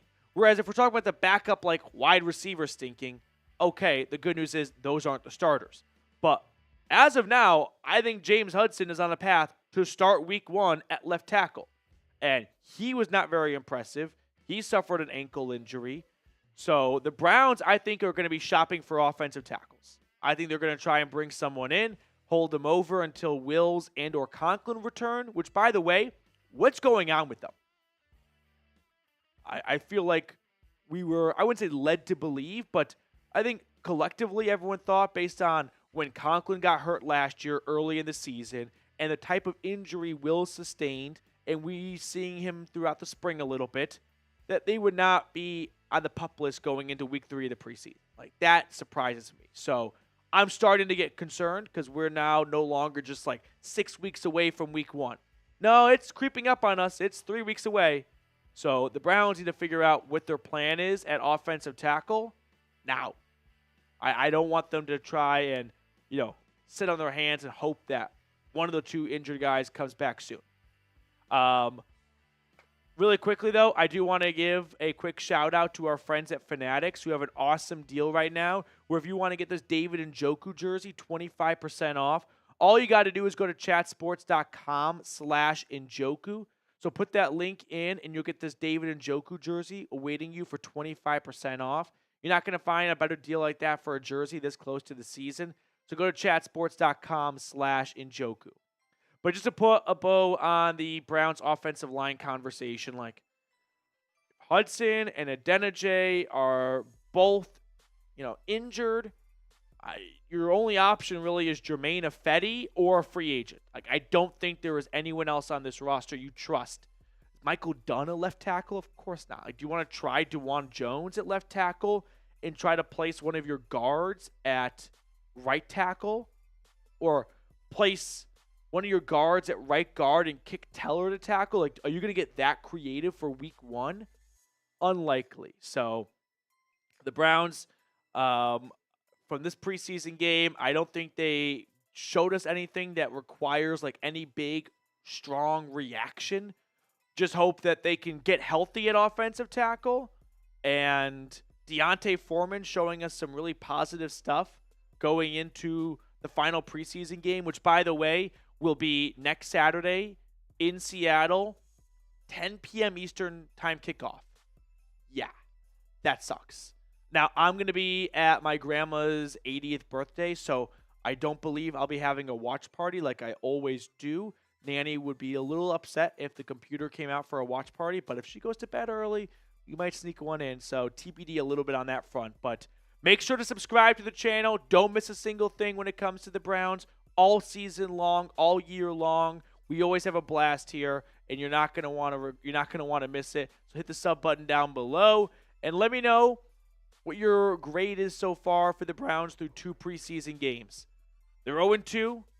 Losses to I already forgot who they lost to last week. The Packers and the Vikings. So how would you grade the Browns so far? A, B, C, D, or F? Let me know. I would give them like a C-, D+, but I'm grading the backups. That's not something that I think should apply to the starters, and that's who represents the 2024 Cleveland Browns. All right, we'll let you guys get on with the rest of your Saturday night. Appreciate everyone for hanging out with us. Go Brownies, and we'll see you all later. All right. That's okay. All right, boys and girls.